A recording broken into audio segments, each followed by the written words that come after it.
الحمدللہ رب العالمین والصلاة والسلام علی محمد الامین فاعوذ باللہ من الشیطان الرجیم بسم اللہ الرحمن الرحیم۔ ذریت ابراہیم عہد بعہد اس سلسلہ گفتگو کی آج یہ 5ویں نشست ہے۔ اس سے پہلے ہم سیدنا ابراہیم کی ذریت میں جس قوم کا انتخاب کیا تھا یعنی بنی اسرائیل، اس کے احوال کو سیدنا ابراہیم سے لے کے سیدنا مسیح کی زندگی تک جان چکے تھے، اور یہ واضح ہو گیا تھا کہ جس قوم کو اللہ تعالیٰ نے ایک ذمہ داری دی تھی، وہ قوم اس ذمہ داری کی انجام دہی میں نہ صرف یہ کامیاب نہیں ہو سکی، بلکہ اللہ تعالیٰ نے خود روئے زمین پہ اپنی ایک نشانی اور عبرت کی مثال کے طور پہ اس قوم پر عذاب مسلط کرنے کی ایک پوری اسکیم ہے جو قرآن مجید میں بیان کر دی، اور اس قوم سے یہ بھی کہہ دیا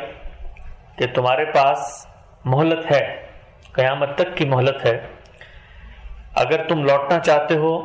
تو لوٹ سکتے ہو، لیکن اس کے لیے ضروری ہے کہ جن جرائم کا تم نے اقرار کیا ہے ان سے رجوع کیا جائے، اور اس میں سب سے بڑا جرم یہی ہے کہ انہوں نے سیدنا مسیح کو ماننے سے انکار کر دیا۔ چنانچہ اب اس قوم کے لیے ایک ہی رستہ ہے، اگر وہ لوٹنا چاہتی ہے تو وہ سب سے پہلے سیدنا مسیح کو مانے۔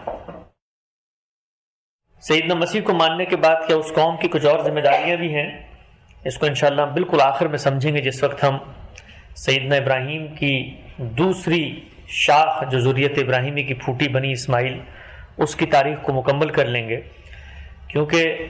جس وقت سیدنا ابراہیم نے سیدنا اسماعیل علیہ السلام کو بھی اس ذمہ داری پر تفویض کیا، تو اب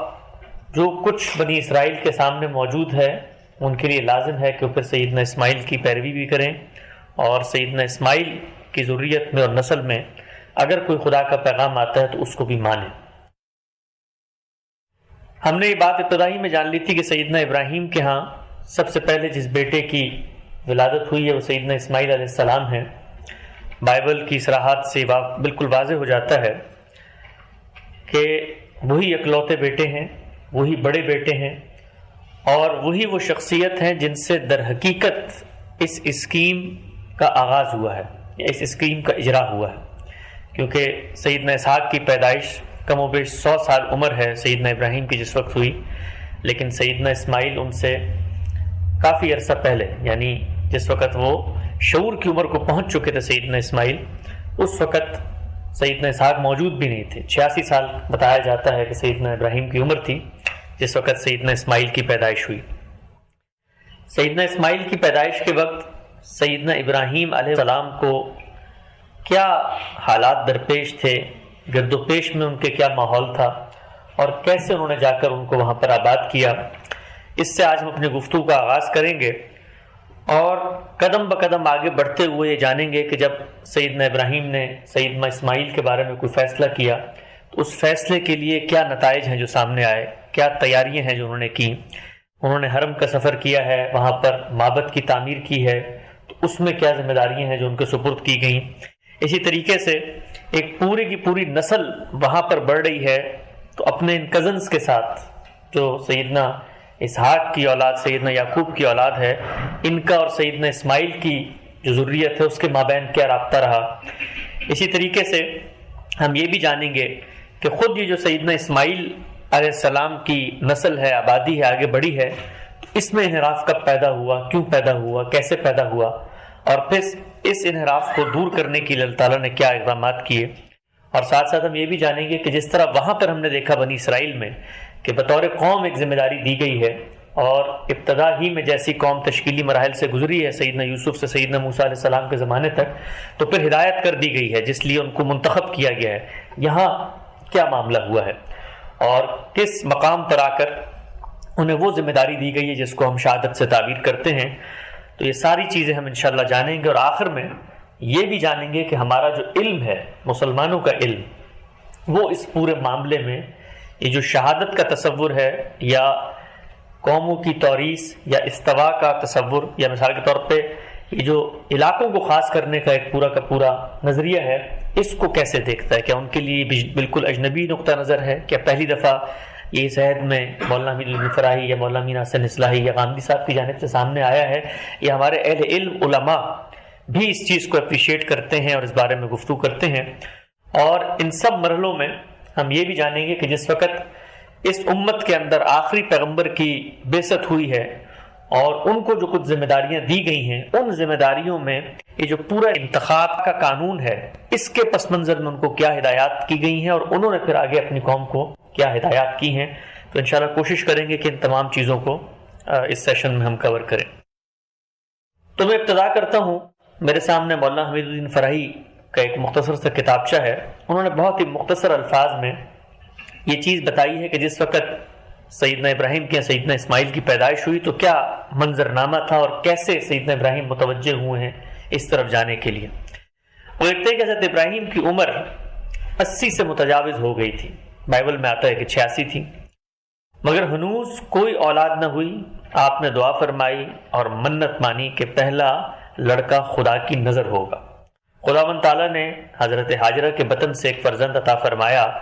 آپ نے اس فرزند کا نام اسماعیل رکھا، یعنی خدا نے سنا. بحر صبا سے کچھ فاصلے پر شمال میں ایک شہر تھا اور اہل شہر میں دولت کا وفور اور فواہش کی کثرت تھی. حضرت لوط کو ان کی ہدایت کے لیے بھیجا. وہ مدت تک ان کو سمجھاتے رہے، مگر اہل شہر اپنے عقائد باطلہ اور افعال شنیہ سے باز نہ آئے. شنی افعال برے افعال. اور حضرت لوط کو ستانا شروع کیا. خدا کی طرف سے حضرت ابراہیم کے پاس پیغام آیا کہ لوط کے شہر پر عذاب آئے گا. حضرت ابراہیم نے خدا سے یہ کہا کہ وہاں کوئی نیک بندہ ہو. جواب ملا کہ لوط کے گھر کے سوا کوئی نیک بندہ نہیں ہے. یہ داستان ہم تفصیل سے وہاں پڑھ بھی چکے ہیں. اس کے ساتھ سیدنا ابراہیم کو یہ بشارت ہوئی کہ حضرت سارہ کے بطن سے بھی اولاد ہوگی اور ان کی نسل بھی بہت آگے بڑھے گی. اس وقت حضرت ابراہیم کی عمر 99 سال کی تھی. ادھر حضرت لوط کو پیغام الہی پہنچا کہ اپنے اہل و عیال کو لے کر شہر سے باہر نکل جائیں، کیونکہ کل یہ شہر تباہ کر دیا جائے گا. حضرت لوط راتوں رات نکل گئے. کواکب پرستی کے بلند مقامات سے، متمدن اقوام کے نظام زندگی سے یہ طبعاً متنفر تھے، اس لیے حضرت لوط راتوں رات نکل گئے. صبح کو سخت آندھی آئی اور تمام شہر کنکر پتھر کے تلے دفن ہو گیا. حضرت ابراہیم کو شہر پر عذاب نازل ہونے کی خبر ملی اور سمجھایا کہ اس انواع میں اب مرکز توحید کو ڈھونڈنا جس کے وہ متمنی تھے عبث ہے، ممکن نہیں ہے، کیونکہ جو ارد گرد کی ہستیاں تھیں اس میں اللہ کا قہر اور اللہ کا عذاب ٹوٹ چکا تھا. تو یہ پیغام ان کو ملا کہ اب جو مرکز توحید وہ بنانا چاہتے ہیں جس کے وہ متمنی ہیں، اس علاقے میں اس کو نہیں ڈھونڈا جا سکتا یا اس علاقے میں وہ نہیں بن سکتا. حضرت سارہ حاملہ ہو گئی تھیں اور دوسرے سال جب حضرت ابراہیم کی عمر 100 برس کی ہوئی، حضرت سارہ 90 برس کی تھی اور ان کے بطن سے حضرت اسحاق پیدا ہوئے. تھوڑے انتظار کے بعد حضرت ابراہیم نے متعلقین کو بیر صبا پر چھوڑا اور خود جنوب کی طرف روانہ ہوئے. توفیق الہی نے رہبری کی. بطحہ مکہ میں پہنچے. دیکھا تو چاروں طرف پہاڑیاں ہیں مگر ہر طرف راہیں کھلی ہیں. زمین پست اور خشک اور غیر آباد ہے. بیچ میں ایک چشمہ ہے جس کا نام زمزم پڑا، یعنی چشمہ جو ہے وہ پہلے سے وہاں پر موجود تھا. یہ ایسا نہیں ہوا کہ بعد میں جا کر کوئی وہاں پر ایڑیاں رگڑی گئیں اور اس کے نتیجے میں وہ چشمہ بنا، اور اس طرح کی جو روایات ہمارے ملتی ہیں. اور یہ بات قرین قیاس بھی ہے، اس لیے کہ خود آپ ایک بے آب و گیا جگہ سے اگر جا رہے ہیں اور جہاں پر طوفان آ چکا ہے یا خدا کا عذاب آ چکا ہے تو ظاہری بات ہے آپ وہاں متمکن ہوں گے جہاں کم سے کم زندگی گزارنے کی بنیادی ضرورت موجود ہو، پانی ہو. تو بیچ میں ایک چشمہ تھا، اس کے پاس ذرا دم لیا اور وہی جگہ ہمیشہ کے لیے مقام ابراہیم کہلائی. یہ جو ہمارے یہاں مقام ابراہیم کی جگہ کہلائی جاتی ہے جس کے نیچے سے ہم دیکھتے ہیں، اب تو وہ زمزم کا کنواں پاس میں تھا لیکن اب اس کو نیچے لے گئے ہیں، تو اس کو مقام ابراہیم بھی اسی لیے کہا جاتا ہے کہ آپ وہاں پر رکے تھے. تمام وادی بتھا سکون و خاموشی و یکسوئی کی تصویر نظر آئی. ہر سمت غیب سے نسیم امید چلی اور دل شگفتہ ہو گیا. خواب میں دیکھا کہ اسماعیل کو بکمال شوق اپنے یگانہ معبود کے لیے قربان کر رہے ہیں. اپنی نظر کو یاد کر کے سمجھا کہ یہی تعبیر ہے اور یہی خدا یگانہ کا بیت عتیق یعنی قدیم پرستش کا ہے. بیت عتیق اس وادی میں خدا کا پہلا گھر تھا اور اس کے حق میں یہ مقدر تھا کہ باطل پرستوں کو دور پھینکتا رہے. چنانچہ جب یہاں کے باشندے بت پرست ہو گئے اور جوار مکہ سے منتشر ہوئے تو اس معبد کے پتھروں کو بغرض پرستش یہاں سے لے کر جاتے رہے. بس جب ابراہیم علیہ السلام آئے تو بیت عتیق کا بقیہ صرف ایک چمکتا ہوا پتھر رہ گیا تھا، اسی کو یادگار سمجھا اور اس مقام کی نشانی قرار دے کر فوراً بیر سبا واپس چلے گئے۔ بیر سبا یعنی وہ جگہ ہے جہاں پر خاندان کو وہ پیچھے چھوڑ کے آئے تھے۔ اور حضرت اسماعیل کو جو اس وقت تقریباً 16 برس کے تھے اپنے ساتھ بطحا مکہ میں لے آئے، ان سے واقع خواب بیان کیا۔ انہوں نے کہا کہ جو آپ کو حکم ہوا ہے بجا لائیے، میں انشاءاللہ اس پر مستقل مزاجی کے ساتھ عمل کروں گا۔ سواری اور ملازمین کو کوہ صفا پر چھوڑا اور اسماعیل کو لے کر اس مقدس جگہ کے سامنے 7 بار بطور نظر کے پھیرایا اور سامنے کی ایک چٹان پر جس کا نام مربع ہے ذبح کرنے کے لیے لے گئے۔ یہاں پر مولانا حمید الدین فراہی نے یہ بھی بتایا کہ ایسا نہیں ہوا کہ ایک نوزائیدہ بچے کو جو ابھی بالکل شیرخوار ہے، چلنے کے قابل بھی نہیں ہے، ایک بے آب و گیا وادی میں ایک اکیلی تنہا ماں کے حوالے کر کے وہ وہاں سے چلے گئے۔ یہ بات بالکل خلاف عقل بھی معلوم ہوتی ہے، اس لیے کہ سیدنا ابراہیم علیہ السلام کو اللہ تعالیٰ نے ایک منصب پر معمور کیا ہے اور وہ امام الرسل ہیں، اور ان کے اندر جو خرد افروزی کی بصیرت ہے اور اسی کے ساتھ ساتھ ان کے اندر جو شفقت اور محبت اور رحم دلی کا جذبہ ہے، یہ کیسے ہو سکتا ہے کہ ایک چھوٹے سے بچے کو اور ایک اکیلی خاتون کو، تنہا خاتون کو وہاں چھوڑ کے وہ چلے جائیں؟ تو یہ بات بالکل سمجھ میں نہیں آتی تھی۔ تو سیدنا ابراہیم کے بارے میں ہم جانتے ہیں کہ جب وہ وہاں پر آباد ہوئے اور پھر ان کے بعد جب وہ ہجرت کر کے آئے ہیں اور پھر سیدنا لوط علیہ السلام ان کے ساتھ تھے، تو ایسا نہیں تھا کہ کوئی بندہ یا بندے کی ذات انہیں نہیں ملی، وہ وہاں پر رہے فلسطین کی سرزمین پہ جہاں پہ یہ پیدائشیں ہوئی ہیں۔ ظاہری بات ہے انہوں نے وہاں کے لوگوں کو دعوت دی ہوگی، کوئی نہ کوئی ان کے ساتھ ملا ہوگا، اللہ کے پیغمبر کی حیثیت سے وہ کھڑے ہوئے وہاں پہ۔ تو مولانا فرماتے ہیں کہ سواری اور ملازمین کو کوہ صفا پر چھوڑا، ایسا نہیں تھا کہ اکیلے آ گئے، گویا چند لوگ ہیں ان کے ساتھ، اور اسماعیل کو لے کر اس مقدس جگہ کے سامنے 7 بار بطور نظر کے پھیرایا اور سامنے کی ایک چٹان پر جس کا نام مربع ہے ذبح کرنے کے لیے لے گئے۔ گویا جو خواب انہوں نے دیکھا تھا، ہم سب جانتے ہیں، قرآن مجید میں آپ واقف ہیں کہ ان کو خواب دکھایا گیا کہ وہ اس طریقے سے اپنے بیٹے کو قربان کر رہے ہیں، تو انہوں نے اس خواب پر عمل درآمد کرتے ہوئے وہ جو مقام ہے وہاں پر گویا جس وقت آپ قربانی کرتے ہیں تو آپ کسی کو نظر کر رہے ہوتے ہیں خداوند کے، تو جس کو نظر کر رہے ہیں اس کو یہ علامتی طور پر بتا رہے ہیں کہ اب یہ نظر کرنے کے لیے تیار ہے، تو آپ اس کو پھیرے لگاتے ہیں۔ جو ہمارے ہاں بعد میں آپ نے دیکھا سیدنا ابراہیم علیہ السلام کو جب اللہ تعالیٰ نے حج کے مناسک سکھائے تو اس میں طواف بھی یہی چیز تھی، اور ابتدا میں جو جانور تھے، اور بنی اسرائیل میں بھی یہی ہوتا تھا کہ جب جانور کی قربانی دی جاتی تھی تو مابت کے پھیرے اس کو لگوائے جاتے تھے۔ ہمارے ہاں بعد میں جانور سے انسان ریپلیس ہو گئے اور پھر اب ہم انسان خدا کی نظر کے پھیرے وہاں پر لگا رہے ہوتے ہیں۔ تو مولانا بتاتے ہیں کہ اس مقدس جگہ کے سامنے 7 بار بطور نظر کے پھرایا اور سامنے کی ایک چٹان جس کا نام مربع تھا ذبح کرنے لگے۔ ندا آئی، بس ہو چکا، یہ فقط ایک آزمائش تھی جس میں تم اور اسماعیل دونوں پورے اترے۔ اسماعیل کو ذبح نہ کرو، دیکھو ایک فدیہ موجود ہے، اس کی قربانی کافی ہے اور یہ دائمی یاد رہے گی۔ تھوڑے فاصلے پر جنگل تھا، اس طرف گئے تو وہاں پر ان کو ایک مینڈا نظر آیا، اسے لائے اور قربانی کی رسم ادا کی۔ اس کے بعد الہام ہوا کہ یہیں ایک معبد بناؤ اور منادی کرو کہ لوگ آ کر اقرار توحید کریں، خدا کی نظر چڑھائیں، یہی مرکز توحید ہے، اور اسماعیل جو نظر کیا گیا ہے وہ اس کا خادم ہوگا اور میں اسے ایک بڑی قوم بناؤں گا۔ یہ ساری جو تصریحات مولانا فراہی نے بیان کی ہیں یہ قدیم لٹریچر میں اسی طرح سے ملتی ہیں، بائبل میں بھی، تورات میں بھی، اس سب کو انہوں نے یکجا کر کے خلاصہ کر دیا ہے۔ تم اور اسماعیل دونوں اس عبادت گاہ کو پاک اور صاف رکھنا، اور خود قرآن مجید میں یہ جتنی ہدایات کی گئی ہیں ان کو نقل کر دیا گیا، انشاءاللہ وہ آیات ہم آگے پڑھیں گے۔ تم اور اسماعیل دونوں اس عبادت گاہ کو پاک اور صاف رکھنا۔ ابراہیم اور اسماعیل نے مل کر اس یادگار پتھر کے نیچے زمین کھودنا شروع کی، قدیم بنیاد نکلی، اس کو بلند کیا اور معماروں کے پھینکے ہوئے اس پتھر کو گوشے کی جگہ میں رکھ دیا۔ یہ جو ہمارے اس وقت حجر اسود آپ کو نظر آتا ہے، یہ حرم کی تعمیر ہی کا ایک پرانا پتھر تھا جو سیدنا ابراہیم علیہ السلام نے وہیں پر نصب کر دیا۔ چنانچہ اس پتھر کو انہوں نے وہاں پر رکھ دیا، اس پتھر کو گوشے میں جگہ دی۔ جب گھر بن گیا تو اس کے مشرق میں حضرت ہاجرہ اور اسماعیل کو لا کر آباد کیا۔ حضرت سارہ اور حضرت اسحاق کو بیر سبا میں رہنے دیا اور خود اکثر حضرت اسماعیل کے پاس آ کر رہتے۔ تورات میں ہے کہ حضرت سارہ کا انتقال ہوا تو حضرت ابراہیم وہاں موجود نہ تھے، خبر سنی تو جا کر انہیں دفن کیا۔ یہود نے یہ لکھنا گوارا نہ کیا کہ وہ حضرت اسماعیل کے پاس تھے۔ یعنی یہ جو ہمارے ہاں ایک مخاصمت کی فضا، جس طرح میں نے اس وقت بھی دوسری نشست میں عرض کیا تھا کہ یہود چونکہ سیدنا اسحاق کو اور اس کے بعد یعقوب کو وہ فضیلت دیتے ہیں، اور وہ یہ سمجھتے ہیں کہ جو کچھ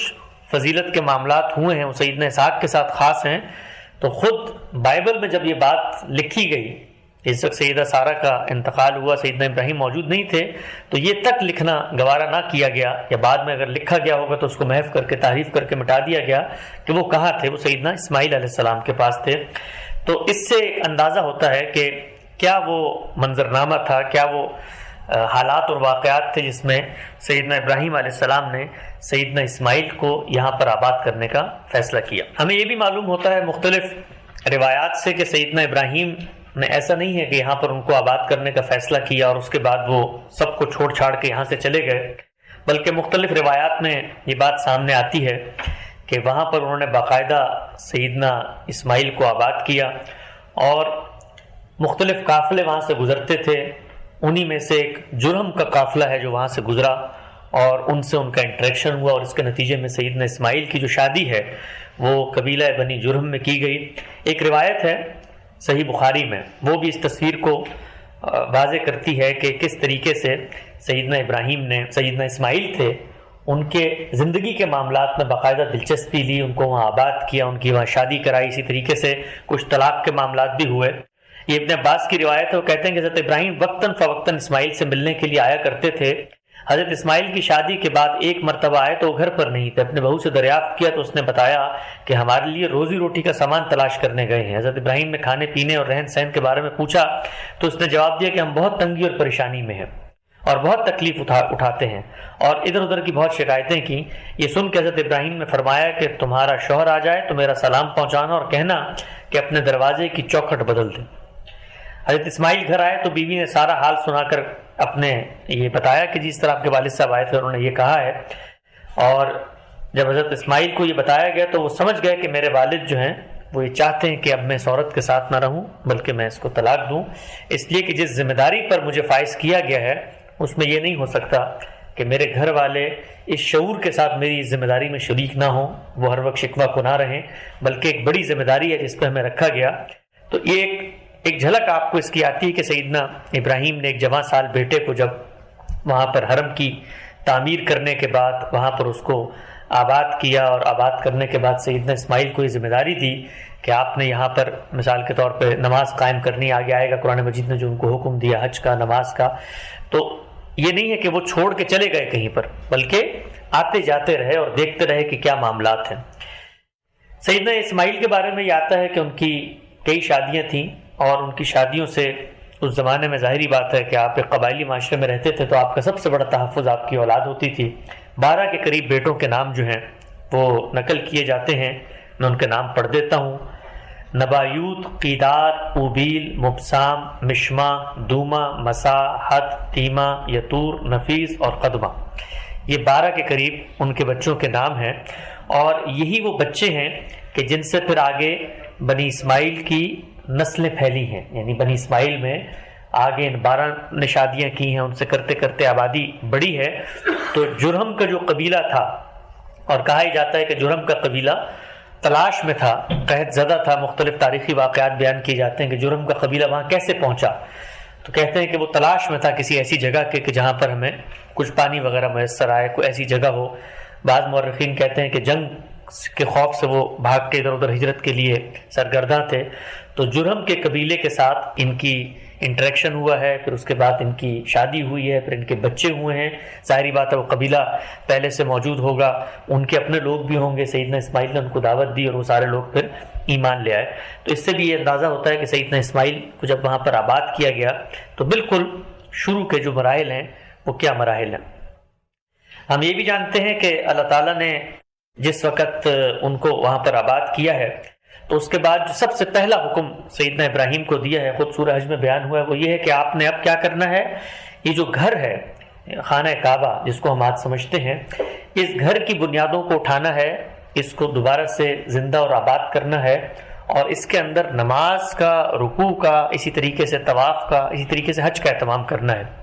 یہ سورہ حج کی آیت ہے میرے سامنے۔ اللہ تعالیٰ نے فرمایا کہ یاد کرو وہ وقت جب کہ ہم نے ابراہیم کے لیے اس گھر یعنی خانہ کعبہ کی جگہ تجویز کی تھی، اس ہدایت کے ساتھ کہ میرے ساتھ کسی کو شریک نہ کرو، اور میرے گھر کو طواف کرنے والوں اور قیام اور رکوع سجود کرنے والوں کے لیے پاک رکھو۔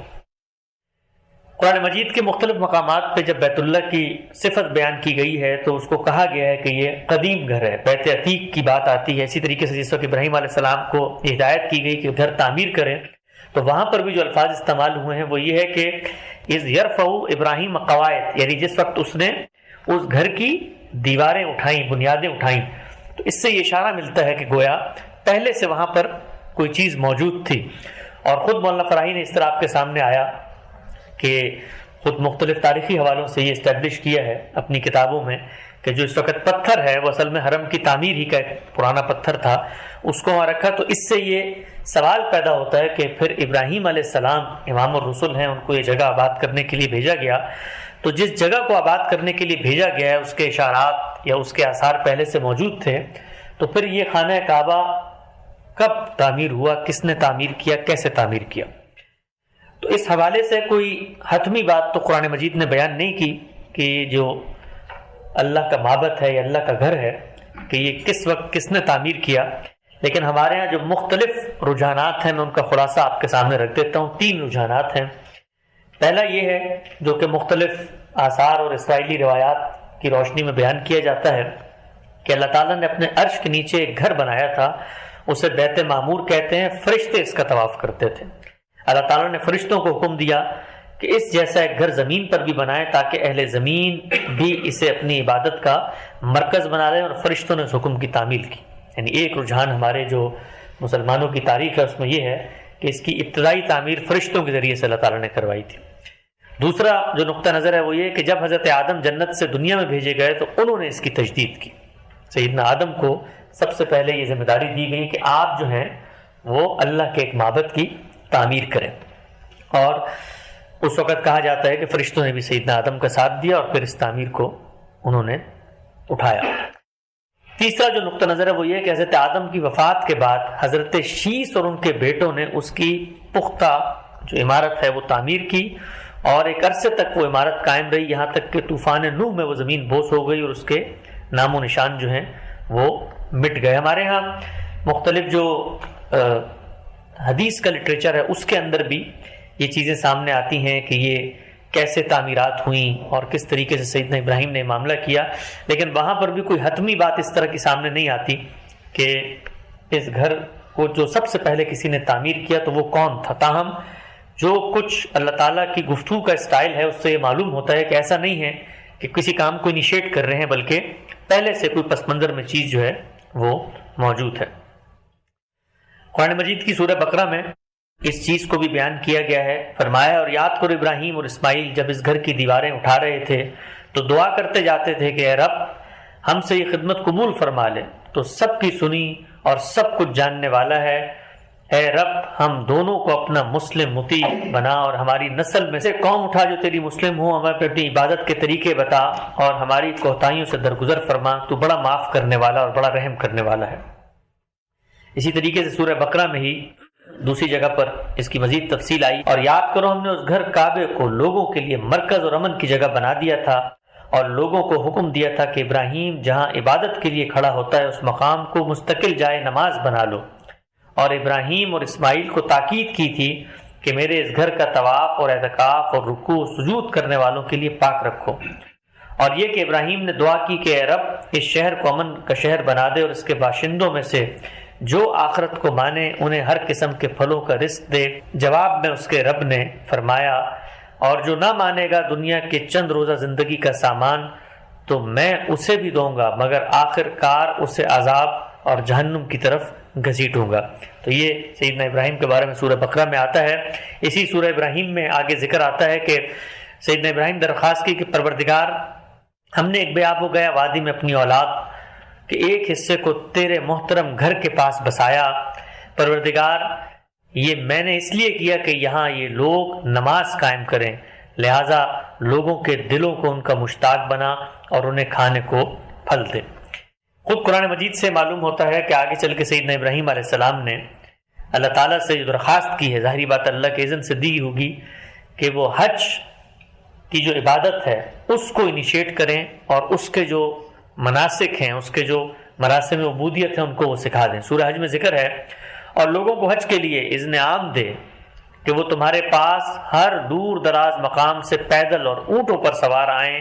تاکہ وہ فائدہ دیکھیں جو یہاں ان کے لیے رکھے گئے ہیں، اور چند مقرر دنوں میں ان جانوروں پر اللہ کا نام لیں جو اس نے انہیں بخشے ہیں، خود بھی کھائیں اور تنگ دست محتاجوں کو بھی دیں، پھر اپنا میل کچیل دور کریں اور اپنی نظریں پوری کریں اور اس قدیم گھر کا طواف کریں۔ اس تفصیل سے بھی واضح ہوتا ہے کہ کس طرح سیدنا ابراہیم علیہ السلام نے اہتمام سے اللہ تعالیٰ کی توحید کے اس مرکز کو، اس معبد کو نہ صرف یہ کہ قائم کیا بلکہ اس کو آباد رکھنے کے لیے ایک پورا لاہ عمل جو ہے وہ دیا، اور سیدنا اسماعیل کو اور ان کے ساتھ ان کی قوم کو جو لوگ ایمان لے آئے تھے بری جرم کے قبائل، ان کو اس ذمہ داری پر فائز کیا کہ وہ منادی کریں، ارد گرد کے لوگوں کو بتائیں اور ان کو یہ بتائیں کہ اللہ کی توحید کا مرکز ہے، یہاں پر آئیں، نماز قائم کریں۔ ظاہری بات ہے نماز کا طریقہ سیدنا ابراہیم علیہ السلام کو اللہ نے سکھایا ہوگا، اسی طریقے سے اس گھر کا طواف کریں، طواف کا طریقہ سکھایا، اسی طریقے سے حج کے مناسک ادا کریں، اور حج کا جو پورا طریقہ ہے وہ بھی جو ہے سیدنا ابراہیم کو اللہ تعالیٰ نے سکھایا۔ یہاں پر ایک سوال پیدا ہوتا ہے کہ جس وقت سیدنا ابراہیم اتنا بڑا کام کر رہے تھے، اور ظاہری بات ہے جب وہ یہ کام کر رہے تھے تو بار بار واپس اپنے علاقے میں جاتے ہوں گے، اور وہاں پر بھی ان کی آل اولاد پیدا ہو چکی ہے، اور ایک دن میں تو یہ کام نہیں ہوا، برسہ برس لگے ہیں اس میں، تو وہ جو قوم وہاں پر آباد تھی وہ ابتدائی میں اس بات سے واقف ہو گئی ہوگی کہ سیدنا ابراہیم ایک دوسری جگہ پر اپنی اولاد کو آباد کر چکے ہیں، اور پھر اس قوم میں جو آگے نسلیں بڑھ رہی تھیں، اور سیدنا موسیٰ علیہ السلام کے زمانے میں ہم یہ جانتے ہیں کہ وہ لاکھوں کی تعداد میں پہنچ چکی تھیں، تو یہ جو قوم وہاں پر آباد ہے، اور ظاہری بات ہم یہ جانتے ہیں کہ زمینی جو فاصلہ ہے وہ بھی کوئی بہت زیادہ نہیں ہے، ایسا نہیں ہے کہ کوئی ایشیا کے علاقے ہیں اور وہ جو ہے کوئی دوسرے علاقے ہیں، بالکل دنیا کا وسط ہے، فلسطین کی سرزمین ہے، اور جس کو آپ کہتے ہیں چند ہفتوں کی اس زمانے میں بھی مسافت ہے، گھوڑوں پہ آپ ایک دوسرے علاقوں میں جا سکتے ہیں۔ تو ان کا کیا معاملہ رہا؟ کیا وہ اس ڈیولپمنٹ سے آگاہ تھے؟ کیا وہ جانتے تھے کہ سیدنا ابراہیم نے یہاں پر ایک کام کیا ہے، اور یہ جو حرم انہوں نے یہاں پر تعمیر کیا ہے، توحید کا ایک مرکز، یہ ہم جانتے ہیں کہ سیدنا ابراہیم نے اس طرح کا کوئی مرکز یا اس طرح کا کوئی معبد وہاں پر تعمیر نہیں کیا، تو اگر نہیں کیا تو پھر ان لوگوں کا اس معبد کے بارے میں کیا نقطہ نظر تھا، وہ کیسے دیکھتے تھے اس کو، اور اپنے تعلق کا اس سے کس طرح سے اظہار کرتے تھے، اس کی بھی ایک چھوٹی سی تصویری جھلک ہم خود بائبل ہی کے مختلف اقتباسات سے جاننے کی کوشش کرتے ہیں۔ مولانا حمید الدین فراہی نے اس حوالے سے کافی کچھ لکھا ہے، اور وہ یہ بتاتے ہیں خود تورات کے اندر جو شواہد موجود ہیں ان سے، کہ ایسا نہیں ہے کہ وہاں پر جو لوگ موجود تھے وہ واقف نہیں تھے، بلکہ سیدنا ابراہیم علیہ السلام نے وہاں جا کر نہ صرف یہ کہ اس گھر کا تعارف کرایا، بلکہ ان کو بھی تو آخر نماز پڑھنی تھی۔ خود ہم نے جانا تھا اس وقت کہ سیدنا ابراہیم نے اپنی اولاد کو وہاں پر نماز کی نصیحت کی، تو جو قبلہ ان کو بتایا کہ جس طرف منہ کر کے نماز پڑھنی ہے وہ یہی قبلہ تھا، یعنی وہ یہی حرم کی جگہ تھی، وہ یہی خانہ کعبہ تھا، اور ان کو بتایا کہ اسی طرف تم نے منہ کر کے نماز پڑھنا ہے۔ گویا ان کو بھی یہ میسج دیا کہ اگرچہ ذریت ابراہیمی میں دو شاخیں ہیں، بنی اسحاق سے آگے یہ معاملہ چل رہا ہے یہاں پر، اور ان کو میں نے کنعان میں آباد کیا ہے، لیکن جو کچھ میں وہاں پر کر رہا ہوں اس کی حیثیت صرف ایسی نہیں ہے کہ ایک شاخ کو یہاں آباد کر دیا اور دوسری کو وہاں، بلکہ وہاں جس گھر کی تعمیر کی گئی ہے وہ گھر ایسا نہیں کہ پہلی دفعہ تعمیر ہوا ہے، بلکہ اس گھر کی ایک اپنی سگنیفیکنس ہے، چنانچہ تم لوگوں نے بھی اپنے اس سے تعلق کا اظہار کرنا ہے اور تم لوگوں نے بھی اس کو ماننا ہے۔ تو آپ یہ دیکھیے کہ امام حمید الدین فراہی اپنی کتابوں میں تحقیق بیان کرتے ہیں، وہ لکھتے ہیں کہ تورات کے مطالعے سے معلوم ہوتا ہے کہ یہود کو شروع ہی سے یہ حکم ملا تھا کہ وہ اپنی قربانیوں کا قبلہ مکہ معظمہ کی سمت کو قرار دیں گے، یعنی یہود میں ہم یہ جانتے ہیں کہ قربانی کی رسم کا آغاز ہو گیا تھا، اب قربانی تو کرنی ہے، آپ کو شب و روز کرنی ہے، تو تورات کے مطالعے سے معلوم ہوتا ہے کہ یہود کو شروع ہی سے یہ حکم دیا گیا ہے کہ وہ اپنی قربانیوں کا قبلہ مکہ معظمہ کی سمت کو قرار دیں گے، تفصیل اس اجمال کی یہ ہے کہ قربانی کے لیے ضروری تھا کہ وہ معبد میں خداوند کے حضور پیش کی جائے۔ یہ کہتے ہیں کہ فصل دوم میں ہم یہ بات بتا چکے ہیں کہ جس قربانی کا نام ان کے یہاں قدس الاقداس تھا اس کا رخ جنوب کی طرف ہونا ضروری تھا، تورات یہ بتاتی ہے۔ اسی طرح سالانہ قربانی جو ان کے ہاں سب سے بڑی قربانی خیال کی جاتی تھی اس کا رخ بھی جانب جنوب ہوتا تھا۔ یہود یا تو اس معاملے کے اصلی راز سے بے خبر تھے، جیسا کہ وہ کہتے ہیں کہ میں نے اوپر اشارہ کیا ہے، یا انہوں نے بالمقصد اس معاملے کو اس طریقے سے بیان نہیں کہا جس طرح ان کی عادت تھی۔ یعنی یہود کو ابتدا ہی میں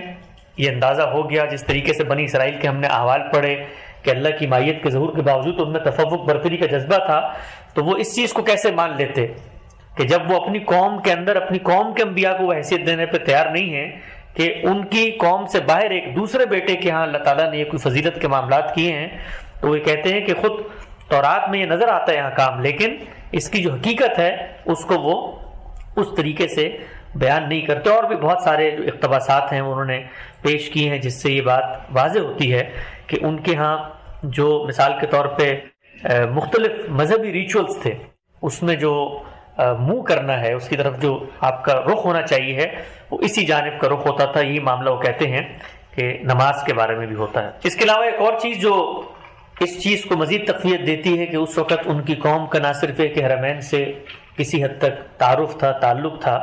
بلکہ حرمین کے ساتھ اپنے تعلق کے اظہار کے لیے ان کے انبیاء کے ہاں باقاعدہ مختلف جو آپ کہتے ہیں دعائیں ہیں جو ہم تک پہنچتی ہیں، نقل ہوئی ہیں، کہ جس میں خود انبیاء بنی اسرائیل جو ہیں وہ اس چیز کی آرزو کر رہے ہیں کہ وہ حرمین کا قصد کریں، یہاں پر آئیں اور حج کی عبادت کو ادا کریں۔ ایک مختصر اقتباس میں آپ کے سامنے پیش کرتا ہوں۔ یہ زبور کے اندر سیدنا داؤد کی ایک دعا ہے، ان کے جو نغمے نقل ہوئے ہیں اس کا یہ اقتباس ہے، اور اس میں باقاعدہ طور پہ شہر کا نام بھی ذکر ہوا ہے جس شہر میں یہ معبد تعمیر کیا گیا ہے۔ بہت طویل ہے لیکن میں اس کے چند مختصر ریلیونٹ حصے آپ کے سامنے پڑھ کے سناتا ہوں۔ وہ کہتے ہیں کہ لشکروں کے خداوند تیرے مسکن کیا ہی دلکش ہیں، میری جان خداوند کی بارگاہوں کی مشتاق ہے، بلکہ گداز ہو چلی، میرا دل اور جسم زندہ خدا کے لیے خوشی سے للکار رہا ہے۔ اے لشکروں کے خداوند، میرے بادشاہ اور میرے خدا، تیرے مذبحوں کے پاس گوریا نے اپنا آشیانہ اور ابابیل نے اپنے لیے گھونسلہ بنا لیا جہاں وہ اپنے بچوں کو رکھے۔ مبارک ہیں وہ جو تیرے گھر میں رہتے ہیں، وہ سدا تیری تعریف کریں گے۔ مبارک ہے وہ آدمی جس کی قوت تجھ سے ہے، جس کے دل میں صہیون کی شاہراہیں ہیں، یروشلم کی شاہراہیں ہیں، جس کے دل میں صہیون کی شاہراہیں ہیں۔ وہ وادی بکہ سے گزر کر اسے چشموں کی جگہ بنا لیتے ہیں۔ وادی بکہ، اور ہم یہ جانتے ہیں کہ مکہ کا پرانا نام بکہ ہی تھا، خود یہ ذکر ہوا ہے اور قرآن مجید میں بھی یہ بات نقل ہوئی ہے۔ تو انہوں نے کہا کہ وہ وادی بکہ سے گزر کر اسے چشموں کی جگہ بنا لیتے ہیں، بلکہ پہلی بارش اسے برکتوں سے معمور کر دیتی ہے۔ وہ طاقت پر طاقت پاتے ہیں، ان میں سے ہر ایک صہیون میں خدا کے حضور حاضر ہوتا ہے۔ اے خداوند لشکروں کے خدا میری دعا سن، اے یعقوب کے خدا کان لگا، اے خدا ہماری سپر دیکھ، اے اپنے مسموع کے چہرے پر نظر کر۔ اس سے بھی یہ اندازہ ہوتا ہے کہ سیدنا داؤد علیہ السلام کے ہاں بھی نہ صرف ایک حرم کی طرف جانے کی ایک خواہش اور ایک آرزو موجود ہے، بلکہ ان کے لیے ایک معروف حقیقت ہے، اس شہر کا نام بھی وہ بیان کر رہے ہیں کہ جس جگہ پر وہ آباد تھا۔ تو جو تصویر بنتی ہے وہ یہ ہے کہ ایسا نہیں ہے کہ اس زمانے کے اندر وہ اس سے کوئی بے خبر تھے یا وہ قوم جو ہے وہ اس سے بالکل اجنبی طور پر محسوس کرتی تھی۔ یہ جو قوم ہے سیدنا اسماعیل علیہ السلام کی، ہم یہ دیکھتے ہیں کہ اس میں بنی اسرائیل کی نسبت بہت جلدی اور بہت زیادہ افزونی ہوئی ہے، بلکہ قصہ یوسف کے بارے میں یہ کہا جاتا ہے کہ جب یوسف علیہ السلام کو ان کے بھائیوں نے کنویں کے اندر پھینک دیا تو جو قافلہ آ رہا تھا وہ بھی انہیں اسماعیلیوں کا قافلہ تھا، کیونکہ اس زمانے میں ایسا نہیں ہے کہ آپ آ کر کہیں پہ بیٹھ جاتے تھے، بلکہ تجارتیں ہوتی تھیں، شاہراہیں ہوتی تھیں، آپ کو جو علاقے میں آپ کی اجناس کی ضروریات ہیں آپ وہاں سے ٹریول کر کے جاتے تھے، مصر میں جاتے تھے، اسی طریقے سے قریب کی سرزمین میں جاتے تھے، عراق میں جاتے تھے۔ تو تاریخ یہ بتاتی ہے کہ وہ جو قافلہ تھا وہ بھی اسماعیلیوں ہی کا قافلہ تھا اور جرم ہی کے قبیلے سے ان کا تعلق تھا، اور انہوں نے پھر سیدنا یوسف علیہ السلام کو وہاں سے اٹھایا اور پھر اس کے بعد انہوں نے آگے بیچ دیا تھا ان کو اور اس کی قیمت وصول کر لی تھی۔ تو اس زمانے میں یہ بہت ہوتا تھا۔ ہم جب اس زمانے کا تصور کرتے ہیں عام طور پہ تو ہمارے خیال میں آتا ہے کہ جیسے بالکل بے آب و گیا جنگل میں ایک آدمی یہاں بیٹھا ہوا ہے، 2 آدمی وہاں بیٹھے ہیں، لاکھوں کی تعداد میں آبادیاں ہیں، لوگوں کی شادیاں ہو رہی ہیں لوگوں کے پاس۔ اسی طریقے سے جہاں پر ہم دیکھتے تھے جنگیں ہوتی تھی تو لوگ ہجرت کرتے تھے، اس طرح قحط پڑتے تھے تو لوگ ہجرتیں کرتے تھے، تو بہت زیادہ اختلاط بھی تھا، لوگوں سے انٹریکشن بھی تھا۔ تو یہ بات بھی سامنے آتی ہے کہ سیدنا اسماعیل علیہ السلام کی جو قوم تھی اس کی افزونی بڑی تعداد میں ہوئی ہے اور بہت جلد انہوں نے اپنی یہ ذمہ داریاں یہاں پہ سنبھال لی۔ ہم نے وہاں پر یہ دیکھا تھا کہ ابراہیم علیہ السلام کو جس وقت یہ کہا گیا کہ آپ یہاں پر کنعان کی جگہ پر آباد ہوں اور وہاں پر اسحاق پیدا ہوئے، پھر آگے یعقوب اور نسل چڑھی، تو ابتدا میں کوئی قانون یا کوئی دوسری ہدایت نہیں دی گئی ہے سیدنا ابراہیم کو اپنی قوم کے لیے۔ اس کی وجہ کیا ہے؟ اس کی وجہ ہے کہ قوم نے بھی تشکیلی مراحل طے کرنے ہیں اور پہلی دفعہ سیدنا موسیٰ کے عہد میں جا کر اللہ کا جو حکم نامہ ہے وہ سامنے آتا ہے۔ یہاں پر بھی یہی معاملہ رہا۔ یہاں پر جو قوم جس کو آباد کیا گیا اور سیدنا اسماعیل کو جو ذمہ داری دی گئی وہ اس کے سوا کچھ نہیں تھی کہ آپ نے اس مرکز کو زندہ رکھنا ہے، قائم و دائم رکھنا ہے،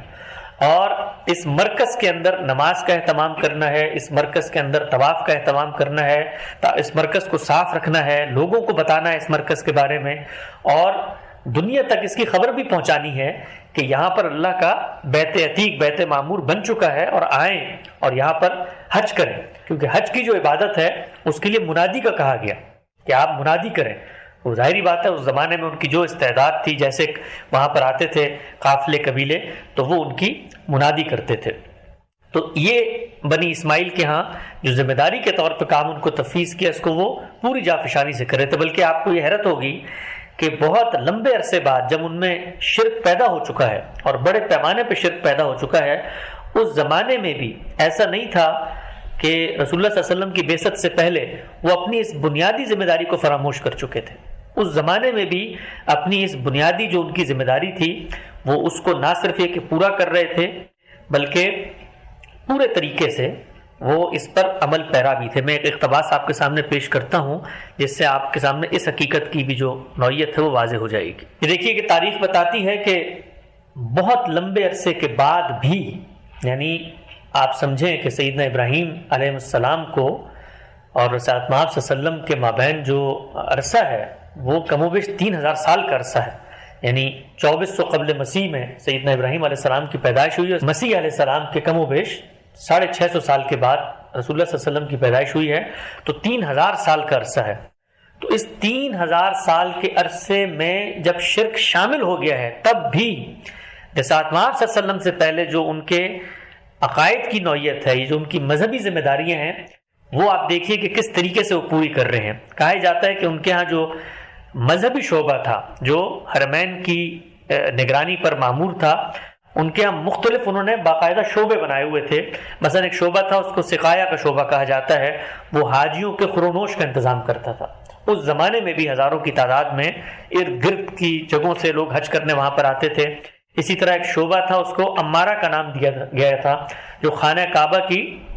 عمارت کا انتظام دیکھتا تھا، اس کی تعمیر اور اس کی چیزوں کو۔ ظاہری بات ہے لاکھوں لوگ جب ایک جگہ پر آتے ہیں وہاں پر کچھ چیزیں ٹوٹ رہی ہیں، اس کی مینٹیننس کا کام کرنا ہے۔ اسی لحاظ سے رفادہ ایک شعبہ تھا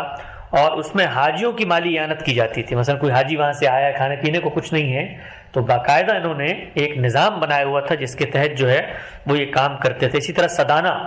کا ایک شعبہ تھا اور وہ خانہ کعبہ کے کلید بردار تھے۔ خانہ کعبہ میں ہم جانتے ہیں کہ دروازے تھے، ان کے دروازے کھولے بند کیے جاتے تھے، تو باقاعدہ اس کا انتظام سنبھالا جاتا تھا۔ اسی طرح سے بتوں سے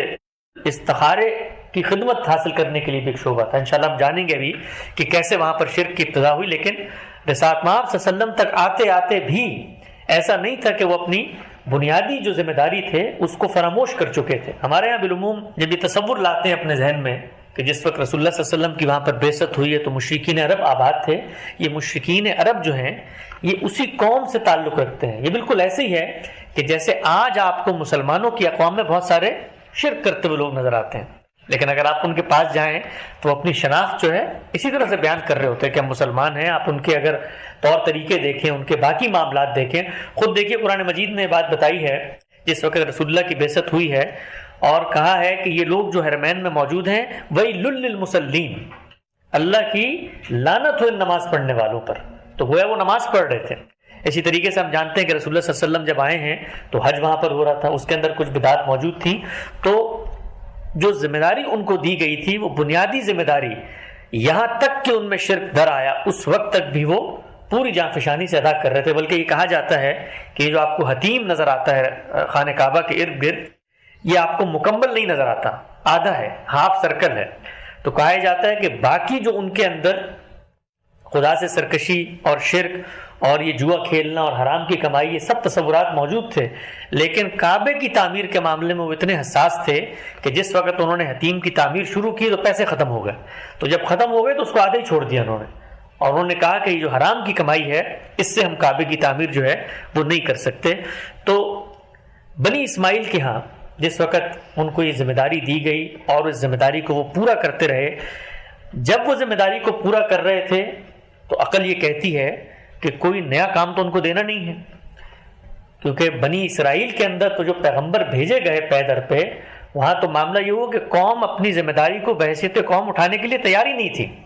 تو پھر اللہ تعالیٰ نے کوشش کی کہ وہاں پر ان کو ان کے قومی تشخص کے طور پر بیان کیا جائے کہ انہوں نے کیسے کام کرنے ہیں. لیکن یہاں پر بطور جماعت اور بطور قوم کی جو ذمہ داری دی گئی تھی وہ آپ دیکھیے کہ اس 3000 سال کے عرصے میں بھی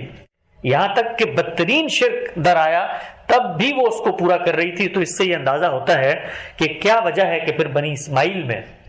کوئی دوسرا پیغمبر ہمیں نظر نہیں آتا، یہاں تک کہ رسول اللہ صلی اللہ علیہ وسلم آخری پیغمبر ہے جو ان میں مبعوث ہوئے. یعنی کوئی انحراف اس درجے کا پیدا ہی نہیں ہوا جس کی وجہ سے کسی پیغمبر کو بھیج کے دوبارہ سے اس معبد کے اندر اگر کوئی غلط معاملات ہو رہے ہیں، کوئی شرک کی چیزیں ہو رہی ہیں تو ان کو دور کرنے کے لیے اللہ تعالیٰ کو ہدایت بھیجیں. تو یہاں پر جو ذمہ داری دی گئی تھی وہ یہ تھا کہ بیت عتیق کو بحال رکھنا ہے، یہاں پہ لوگوں کو معمور کرنا ہے، حج کا اہتمام کرنا ہے، نماز کا اہتمام کرنا ہے، اسی طریقے سے طواف کا اہتمام کرنا ہے. تو یہ قوم بہت لمبے عرصے تک، یعنی کم و بیش آپ سمجھیے کہ سیدنا ابراہیم سے اگر رسول اللہ صلی اللہ علیہ وسلم کا جو عرصہ ہے وہ کوئی 3000 سال کا بنتا ہے، تو رسول اللہ صلی اللہ علیہ وسلم کی دنیا میں بعثت سے کم و بیش 300 سال قبل کہا جاتا ہے کہ ان کا انحراف پیدا ہوا. تو 2500 سال سے زیادہ ایک قوم کی آبادی اپنے اس اصل جو مشن تھا اس پر وہ قائم رہی، اور یہ چیز بھی پیش نظر رہے کہ اصل مشن بھی محدود تھا. وہاں پر آپ دیکھیے کہ بنی اسرائیل جہاں پر آباد ہیں وہاں پر ان کو کچھ اور ذمہ داریاں دی جا رہی ہیں کہ ارد گرد کی ریاستوں میں بھی جاؤ، یہ معاملات بھی کرو، یہ کام بھی کرو. یہاں پر چونکہ ارد گرد بہت بڑی کوئی متمدد سلطنتیں نہیں تھیں، جو تھیں ان کو وہاں سے بیٹھ کے بنی اسرائیل پیغام پہنچا رہے تھے. مثلا آپ یہ دیکھیے کہ خود جزیرہ نما عرب کے ساتھ متصل جڑا ہوا علاقہ یمن کا علاقہ، اس یمن کے علاقے میں دعوت، اس یمن کے علاقے میں خدا کا پیغام پہنچانا، یہ ذمہ داری بنی اسرائیل وہاں سے بیٹھ کے پوری کر رہے تھے. سیدنا سلیمان کے دور میں جو مرکز سبا کو خطوط لکھے گئے وہ یہاں پر آئی ہیں، تو حالانکہ علاقہ یہ زیادہ قریب تھا، لیکن ہم یہ دیکھتے ہیں کہ ان کی ذمہ داری کو بڑے متعین انداز میں اللہ تعالیٰ نے دیا، اور وہ یہی تھا کہ اس گھر کو آپ نے آباد رکھنا ہے. یہاں پر شرک کی ابتدا کیسے ہوئی، اس بات کو جاننے کے لیے ہمارے پاس جو سب سے مستند ترین ماخذ ہے وہ خود رسول اللہ صلی اللہ علیہ وسلم سے منسوب کچھ روایات ہیں. یعنی ایک طریقہ تو یہ ہوتا ہے کہ آپ تاریخی پہلو سے دیکھیں، مختلف تاریخی روایات آپ کو مل رہی ہوتی ہیں، لیکن رسالت مآب صلی اللہ علیہ وسلم نے خود یہ بات نہ صرف کہ ارشاد فرمائی، صحابہ نے اس کو نقل کیا اور صحیح سندوں کے ساتھ ہمارے پاس منتقل ہو کے پہنچ چکی ہے. اس سے یہ بھی اندازہ ہوتا ہے کہ ظاہری بات ہے عربوں کے اندر اگر کوئی روایت تھی اور رسول اللہ تک وہ پہنچی کہ شرک کی ابتدا کب ہوئی، تو آپ نے جب اس کو بیان کیا اس میں اگر کوئی غلطی کا امکان ہوتا تو اللہ تعالیٰ اس کی تصحیح فرما دیتے اور آپ کی نسبت سے کوئی غلط بات آگے نہ بڑھتی. کہا جاتا ہے کہ عمر بن لح بن خزا ایک شخص تھا، عمر بن خزا کے نام سے یہ مشہور تھا، اور یہ سردار تھا وہاں کا، یعنی اس بنی جرہم کے قبیلے کا یہ سردار تھا، اور اس کے مختلف اسفار ہوتے تھے، مختلف جگہوں پر یہ جاتا تھا. تو شام کی طرف یہ گیا تو اس نے وہاں پر کچھ بتوں کو دیکھا. پہلے بھی جاتا ہوگا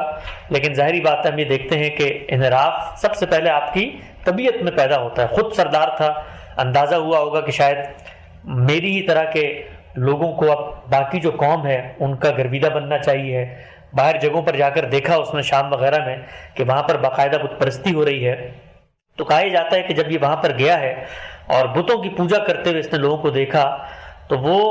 چونکہ انبیاء کی سرزمین تھی شام بھی، اور وہاں پر یہ چیز شروع ہو گئی تھی، تو اس نے وہاں سے ایک بت کہا جاتا ہے حبل کے نام سے وہ لے کر آیا اور خانہ کعبہ کے اندر جو ہے وہ اس نے نصب کر دیا. اور اس بت کے بارے میں بتایا جاتا ہے کہ وہ انسان کی شکل کا ایک بت تھا جو ممکن ہے کسی بڑے بزرگ جو وہاں پر گزرے ہوں ان کی شبیہ کے طور پر، ان سے اپنے تعلق کی علامت کے طور پر لوگوں نے وہاں پر نصب کر دیا. لیکن یہ بات تاریخی مختلف ذرائع میں بیان ہوئی ہے. روایت کے کیا الفاظ ہیں، یعنی رسول اللہ اکرم صلی اللہ علیہ وسلم نے کیا بات فرمائی ہے اس شخص کے بارے میں کہ یہ معاملہ کیسے ہوا، دو روایات ہمارے سامنے آتی ہیں. یہ عائشہ رضی اللہ عنہ کی روایت ہے، وہ فرماتی ہیں کہ رسول اکرم صلی اللہ علیہ وسلم نے فرمایا کہ میں نے جہنم کو اس حال میں دیکھا ہے کہ اس کا ایک حصہ دوسرے کو کھائے جا رہا ہے.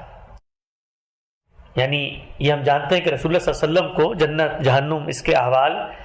رویا کے اندر دکھائے جاتے تھے، خواب کے اندر دکھائے جاتے تھے، اور یہ بتایا جاتا تھا کہ وہاں پر کیا حوال ہے. تو کسی رویا کا یہ ذکر ہے، بالعموم آپ کو باقی خوابوں میں بھی یہ بات ملتی ہے. تو آپ نے فرمایا کہ میں نے جہنم کو اس حال میں دیکھا ہے کہ اس کا ایک حصہ دوسرے کو کھائے جا رہا تھا.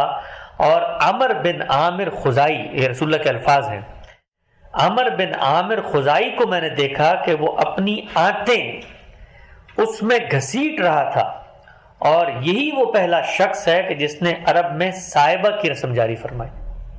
یہ سائبہ کیا ہے اگلی کی روایت میں اس کی توضیح میں مزید کر دوں گا. یعنی جو بات رسالت صلی اللہ علیہ وسلم نے فرمائی اس کی وضاحت میں ہمارے استاد جناب لکھتے ہیں کہ مطلب یہ ہے کہ ہمارے اس زمانے میں جو مشرکانہ رسوم و بدعات اہل عرب نے اختیار کر رکھی ہیں ان کا دین ابراہیمی سے کوئی تعلق نہیں ہے. اللہ کے پیغمبر ہمیشہ توحید ہی کی دعوت دیتے تھے. ابراہیم علیہ السلام نے اپنی اولاد کو اس عقیدے پر چھوڑا تھا. میں بھی اس کی دعوت دے رہا ہوں، لہٰذا جو لوگ ان رسوم اور بدعات کی تائید میں اپنی آبا کا حوالہ دیتے ہیں، یعنی وہاں پر حرم کے اندر جو شرک ہو رہا تھا، مشرکانہ روایات تھی، اس سب میں آبا کا حوالہ دیا جاتا تھا کہ ہم نے تو اپنے باپ دادا کو یہ کرتے ہوئے پایا ہے. تو رسالت صلی اللہ علیہ وسلم نے جو بات فرمائی ہے اس کا مفہوم یہ ہے کہ یہ جو تم آبا کا حوالہ دیتے ہو، یہ ہمارے جو ابو الآبا کی حیثیت سے سیدنا ابراہیم آئے تھے، یہ انہوں نے نہیں کیا تھا، بلکہ یہ تمہاری نسل کا ایک اوپر شخص ہے، تمہارے باپوں کا ایک باپ ہے جس کا نام عمر بن عامر خزائی ہے، اس نے یہ کیا تھا، اور وہ اب جہنم کا ایندھن بن رہا ہے وہاں پہ. تو یہ ایک روایت ہے. دوسری روایت بھی ہے، یہ دوسری روایت ہے ابو ہریرہ رضی اللہ عنہ سے. وہ کہتے ہیں کہ میں نے رسول اللہ صلی اللہ علیہ وسلم کو اقسم بن جون خزائی رضی اللہ عنہ سے کہتے ہوئے سنا کہ اے اقسم، میں نے دوزخ میں عمر بن خندف کو دیکھا کہ وہ اپنی آنتیں آگ میں گھسیٹ رہا ہے. میں نے تم سے زیادہ کسی کو اس کا مشابہ نہیں پایا. یعنی رسول اللہ صلی اللہ علیہ وسلم نے کسی شخص کو خواب میں دیکھا، اور خواب میں دیکھنے کے بعد اپنے ایک صحابی کو یہ کہا کہ جو میں نے رات خواب دیکھا ہے، جو شخص میں نے دیکھا بالکل تمہاری شکل سے ملتا جلتا ہوا آدمی تھا.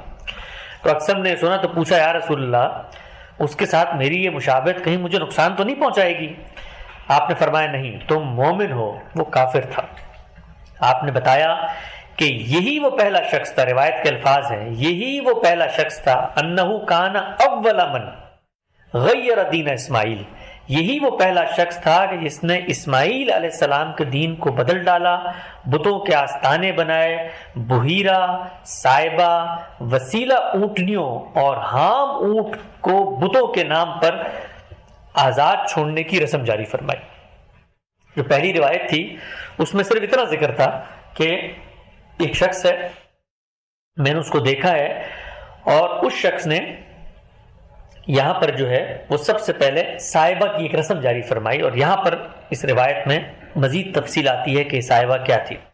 اس کی بھی تفصیل ہمارے استاد نے لکھی ہے، مختصر میں پڑھ دیتا ہوں. کہتے ہیں یہ وہی عمر بن عامر ہے جس کا ذکر یہاں عربوں کے طریقے پر باپ کے بجائے دادا کی نسبت سے کیا گیا. نبی صلی اللہ علیہ وسلم نے ایک موقع پہ اسی اسلوب میں اپنے بارے میں بھی کہا ہے، انا عبد المطلب. یہ جو کہا گیا ہے کہ بحیرہ، سائبہ، وسیلہ اور حام، اس سے کیا مراد ہے؟ تو اس سے مراد کو واضح کرتے ہوئے انہوں نے لکھا ہے کہ بحیرہ اس اونٹنی کو کہتے ہیں کہ جس سے 5 بچے پیدا ہو چکے ہوتے ہیں اور ان میں سے آخری نر ہوتا ہے. ایسی اونٹنی کے کان چیر کر اسے بتوں کے نام پر آزاد چھوڑ دیا جاتا تھا.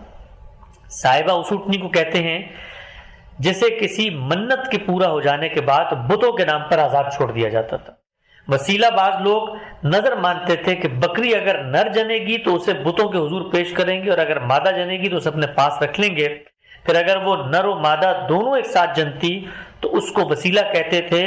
اور ایسے نر کو بتوں کی نظر نہیں کرتے تھے۔ اور حام اس سانڈ کو کہتے ہیں کہ جس کی صلب سے کئی پشتیں پیدا ہو چکی ہوتی، اسے بھی بتوں کے نام پر آزاد چھوڑ دیتے تھے۔ رسول اللہ صلی اللہ علیہ وسلم نے اس روایت میں نہ صرف یہ بتایا کہ ان کے یہاں شرک کی ابتدا اس شخص نے کی، بلکہ اس کے بعد جو بت لے کر آئے تھے، ظاہری بات ہے حرم موجود تھا، حج ہو رہا تھا، قربانیاں ہو رہی تھیں، تو پھر قربانی کے معاملے کو اللہ تعالیٰ سے ہٹا کر بھی اسی شخص نے بتوں کے ساتھ خاص کیا تھا۔ اور ہم یہ جانتے ہیں کہ جب شرک پیدا ہوتا ہے تو وہ اسی طرح کے توہمات کو جنم دیتا ہے کہ پھر وہ قربانی کرنی ہے تو کس جانور کی قربانی کرے۔ اس میں جو جانور ان کے کوئی اہم جانور سمجھا جاتا تھا، کسی جانور نے آخر میں نر بچہ جنا ہے تو اس کی قربانی کی، اس طرح رسم بندی چلی گئی۔ تو شرک کی ابتدا بھی وہاں پر ہمارے سامنے یہ ماخذ آتا ہے کہ کس طریقے سے اور کس شخص نے کی ہے۔ جو ان کا دور متعین کیا جاتا ہے وہ کم و بیش کوئی 300 سال کا دور ہے، اور اس دوران شرک کی ابتدا ہوئی۔ تو یہ ایک پس منظر آپ کے سامنے آ جاتا ہے جس سے واضح ہوتا ہے کہ کیسے وہاں شرک کی ابتدا ہوئی۔ یہ بات ہمیشہ پیش نظر رہنی چاہیے ہے کہ ہمیشہ تاریخ کے واقعات کو سمجھنے کے لیے اپنے عہد اور اپنے زمانے پہ غور کریں۔ ایسے نہیں ہوتا کہ کسی بھی انحراف کا جب آغاز ہو تو پوری کی پوری قوم مل کے اس انحراف کی طرف چلی جاتی۔ ہم آج بھی دیکھتے ہیں، خود اسلام پہ کھڑے ہوئے لوگوں میں آپ دیکھیں تو دسیوں قسم کے فرقے موجود ہیں اور دسیوں قسم کے نقطہ نظر موجود ہیں، لیکن ایسا نہیں ہے کہ پوری کی پوری ملت اور قوم نے مل کر ایک ہی طریقے سے چیزوں کو برتنے کا فیصلہ کر لیا ہو۔ تو یہی معاملہ وہاں پر بھی تھا، یعنی ایسا نہیں ہے کہ وہاں پر پوری قوم ہی شرک میں مبتلا ہے، بلکہ آگے کی روایات سے ہمیں یہ معلوم ہوگا کہ خود رسالت مآب صلی اللہ علیہ وسلم کی جس وقت وہاں پر بعثت کا فیصلہ کیا گیا ہے تو اس موقع پر بھی ایسے لوگ موجود تھے جو نہ اپنے آپ کو ان شرک کی عبادات سے منسوب کرتے تھے، توحید کے علمبردار تھے، بلکہ ان کو توجہ دلاتے تھے کہ جو کچھ تمہارے یہاں روایت پیدا ہوئی ہے یہ ہمارے ابو الآباء کی روایت نہیں تھی۔ خود زمانہ جاہلیت کے جو خطبات ہیں وہ ہم تک پہنچتے ہیں، خود رسالت مآب صلی اللہ علیہ وسلم کے دادا کے خطبات ہیں، تو ان کو بھی اگر آپ پڑھیں تو وہاں پر بھی جو بنیادی ان کا مضمون ہے، موضوع ہے، زیادہ تر وہ یہی کہہ رہے ہیں کہ بھئی یہ توحید کی طرف آؤ۔ اور ایک بڑی تعداد تھی افراد کی کہ جو اپنے آپ کو اسی دین حنیف سے منسوب سمجھتے تھے۔ دین حنیف سے مراد وہ دین جو سیدھا رستہ تھا، جو سیدھا طریقہ کار تھا سیدنا ابراہیم کا، اس سے منسوب سمجھتے تھے، اس طرح کی سرگرمیوں میں شریک نہیں ہوتے تھے، اور جو کچھ ہدایت ان تک پہنچی تھی اس کو وہ اپناتے تھے۔ اسی طریقے سے ایک تعداد ایسی تھی کہ جو باقی الہامی روایت ارد گرد موجود ہے اس کے ساتھ اپنے تعلق کا اظہار کرتی تھی۔ اناجیل کے نسخے وہاں پہنچتے تھے، لکھی ہوئی تورات کی باتیں وہاں پہنچتی تھیں تو وہ پڑھتے تھے، اور اس پڑھنے کے اثرات جو ہیں وہ آپ کو نظر آتے ہیں۔ جس طریقے سے بنی اسماعیل کے ہاں یہ ایک قوم تھی اور اس کے ہاں یہ انحراف پیدا ہوا، ایسے ہی ہم دیکھتے ہیں کہ بنی اسرائیل کے اندر سے چونکہ ان کی بڑی پٹائی ہوئی ہے، ان کو مختلف جگہوں پہ ہجرت کرنی پڑی ہے، تو مختلف قبیلے ہیں جو ہجرت کر کے یہاں پر آ کے آباد ہوئے، اور بسا اوقات تو یہ بھی ہوا کہ ایک مجبوری ہے، آپ کو زمین میں کہیں جانا ہے، لیکن خود بائبل کے مطالعے سے ہمیں یہ پتہ چلتا ہے کہ بے شمار ایسے مقامات ہیں ان کی الہامی روایت میں کہ جہاں پر اس سرزمین کی اور اس کے قرائن اور شواہد بتا کر یہ پیشن گوئی کی گئی ہے کہ ایک نبی کو یہاں پر مبعوث کرنا ہے، اور اس نبی نے یہاں پر آنا ہے، آخری زمانے سے پہلے وہ آخری نبی ہوگا، اور اس کے ساتھ کچھ فضیلتیں اور برکتیں وابستہ ہوں گی۔ تو جو لوگ وہاں سے ہجرت کر کے آئے ہیں ان کے پیش نظر پس منظر میں یہ چیزیں بھی تھیں۔ خود ہم جانتے ہیں کہ مدینہ کے اندر جو مدینہ کے احوال نقل ہوئے ہیں، پرانی جو الہامی صحائف ہیں، اس کی روشنی میں کچھ یہود نے یہاں پر ہجرت کی۔ تو ایک اقتباس میں آپ کے سامنے پڑھ دیتا ہوں انجیل برنباس کا، اس سے آپ کو اندازہ ہوگا کہ ان کو بھی پہم یہ بتایا جا رہا تھا۔ ان کے ابھی آپ دیکھیں 650 سال پہلے تک آخر سیدنا مسیح کی روایت آئی ہے، اس سے پہلے انبیاء آ رہے سب بتا رہے تھے کہ وہاں پر ایک معاملہ ہوگا، اگر تم اس جگہ پر نہیں کھڑے ہوئے تو وہاں پر بھی ایک معاملہ ہونا ہے، تو اس معاملے کے بارے میں تمہارا کیا رویہ ہوگا۔ تو انجیل برنباس میں ہے کہ میں ان کے لیے انہی کے بھائیوں میں سے تیری مانند ایک نبی برپا کروں گا اور اپنا کلام اس کے منہ میں ڈالوں گا، اور جو کچھ میں اسے حکم دوں گا وہ وہی ان سے کہے گا، اور جو کوئی میری ان باتوں کو جن کو میرا نام لے کر کہے گا نہ سنے تو میں ان کا حساب لوں گا. یعنی ان کو بتایا کہ میں تمہارے ہی بھائیوں میں سے تمہاری ہی مانند ایک نبی کو اٹھاؤں گا، اس کا میں فیصلہ کروں گا، اور وہ بھی اسی طریقے سے خدا کی نشانی اور خدا کی دینونت اور خدا کی علامت بن کے روئے زمین پر آئے گی. ایک اور چیز جو رسالت مآب صلی اللہ علیہ وسلم کے دنیا میں آنے سے پہلے اس جغرافیے میں ہمیں نظر آتی ہے، وہ یہ کہ جو لوگ وہاں پر آ کر آباد ہوئے، خود یہود کے اندر مختلف قبائل تھے، مختلف نقطہ نظر تھے، مختلف عقائد کی نوعیتیں تھیں. تو آپ نے دیکھا ہوگا کہ قرآن مجید نے کئی جگہوں پہ یہود پہ تبصرہ کیا اور کہا ہے کہ یہ عزیر کو اللہ کا بیٹا کہتے ہیں. وقالت الیہود عزیر ابن اللہ، عزیر کو اللہ کا بیٹا کہتے ہیں. ہم جب آج کی متمدن دنیا میں جا کے یہود سے گفتگو کرتے ہیں تو وہ کہتے ہیں کہ ہماری جو روایت ہے، الہامی روایت، اس میں تو ہم نے کبھی ایسا نہیں سمجھا. آپ کوئی ایسا حوالہ ہمیں نہیں دکھا سکتے ہماری تورات اور ہماری جو تالمود اور تاریخ ہے کہ جس میں ہم نے عزیر کو خدا بنایا ہو. تو یہ آپ کا قرآن تو ہمارے بارے میں غلط بات کہہ رہا ہے. تو یہ غلط فہمی بھی اس لیے ہوتی ہے کہ قرآن مجید جب گفتگو کرتا ہے یا بات چیت کر رہا ہے تو وہ ان یہود کو ریفر کر رہا ہے جو وہ یہود وہاں پر آباد ہے. تو جس طرح ہم یہ دیکھتے ہیں کہ مسلمانوں کے مختلف فرقے جا کر جہاں آباد ہوتے ہیں تو ان کے مختلف نقطہ نظر ہوتے ہیں، مختلف نظریات ہوتے ہیں. یہ ایسے ہی کہ آج پیغمبر آئیں اور وہ مثال کے طور پہ شام یا عراق میں آئیں تو وہ وہاں پر جو اہل تشیع حضرات ہیں انہیں کو مخاطب کر کے کہیں گے کہ بھئی تم نے جو امامت کا عقیدہ اپنایا ہوا ہے اس عقیدے کی دین میں کوئی گنجائش نہیں ہے، یا تمہارے ابو الآبا نے تو نہیں شروع کیا تھا. تو باقی مسلمان اس کو اگر بعد میں پڑھیں تو یہ کہیں گے کہ بھئی قرآن نے ہم سے کہا، ہم نے تو امامت اپنائی بھی نہیں ہے. تو یہ اس پس منظر میں یہ سمجھنا چاہیے کہ وہاں پر جو یہود آباد تھے ان کے اپنے کچھ نقطہ نظر تھے، اور ان کے بارے میں بھی ایک تصویر ہمارے سامنے آتی ہے. خود رسول اللہ صلی اللہ علیہ وسلم کی بعثت کے بعد بھی آتی ہے کہ ان کی کیا عقائد تھے، کیا نظریات تھے، کیا ان کی روش تھی. اگرچہ وہ اپنے آپ کو یہود کہتے تھے، اگرچہ ان کا کہنا تھا کہ ہم ہی اللہ کے برگزیدہ بندے ہیں، لیکن قرآن مجید نے جیسے انہیں مخاطب کیا ہے، مثال کے طور پہ سورہ توبہ میں ان کے بارے میں کہا ہے نا کہ قاتل الذین لا یؤمنون باللہ ولا بالیوم الآخر ولا یدینون دین الحق، کہ وہ لوگ جو اللہ کو بھی نہیں مانتے اور آخرت کو بھی نہیں مانتے اور دین حق کو دین بھی نہیں کہتے. ان کے لیے جب سزا بیان ہوئی تو یہ صفت کے طور پہ بتایا من الذین اوتوا الکتاب، ان میں سے جنہیں کتاب دی گئی. تو اس میں بھی یہی بتانا مقصود تھا کہ اگرچہ وہ اقرار کر رہے تھے کہ ہم اللہ کو مانتے ہیں، رسولوں کو مانتے ہیں اور اس طرح آخرت کو مانتے ہیں، لیکن وہاں پر جس چیز کی نفی کی گئی وہ اس کی حقیقت کی تھی کہ یہ اقرار تو کرتے ہیں لیکن حقیقت میں نہیں مانتے اس چیز کو. تو جو وہاں پر آباد تھے، اس طرح جو مسیحی وہاں پہ آباد تھے، خود رسول اللہ صلی اللہ علیہ وسلم کے آنے کے بعد قرآن مجید یہ بتاتا ہے کہ جو دشمنی ہے مسلمانوں سے اس میں سب سے آگے مشرکین ہیں، اور اس کے بعد یہودی ہیں، اور پھر اس کے بعد جا کے مسیحی آتے ہیں. تو مسیحی جو وہاں پر آباد تھے ان کے ہاں بھی وہ نظریات نہیں تھے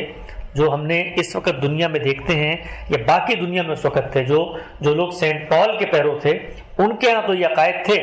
نسخ شریعت کا عقیدہ ہے، اسی طرح کفارے کا عقیدہ ہے، لیکن ان کے ہاں شرک پایا جاتا تھا، شرک کرتے تھے، تعویل کا شرک تھا، اور یہ اپنے آپ کو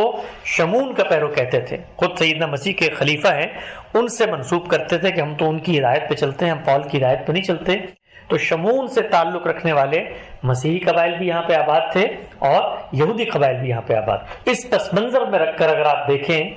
تو رسول اکرم صلی اللہ علیہ وسلم کی بعثت کا فیصلہ اللہ تعالیٰ نے فرمایا، اور جو مقاصد اس وقت پیش نظر تھے وہ یہی تھے کہ ایک قوم جس کو یہ ذمہ داری دی گئی تھی، وہاں پر بھی ایک قوم تھی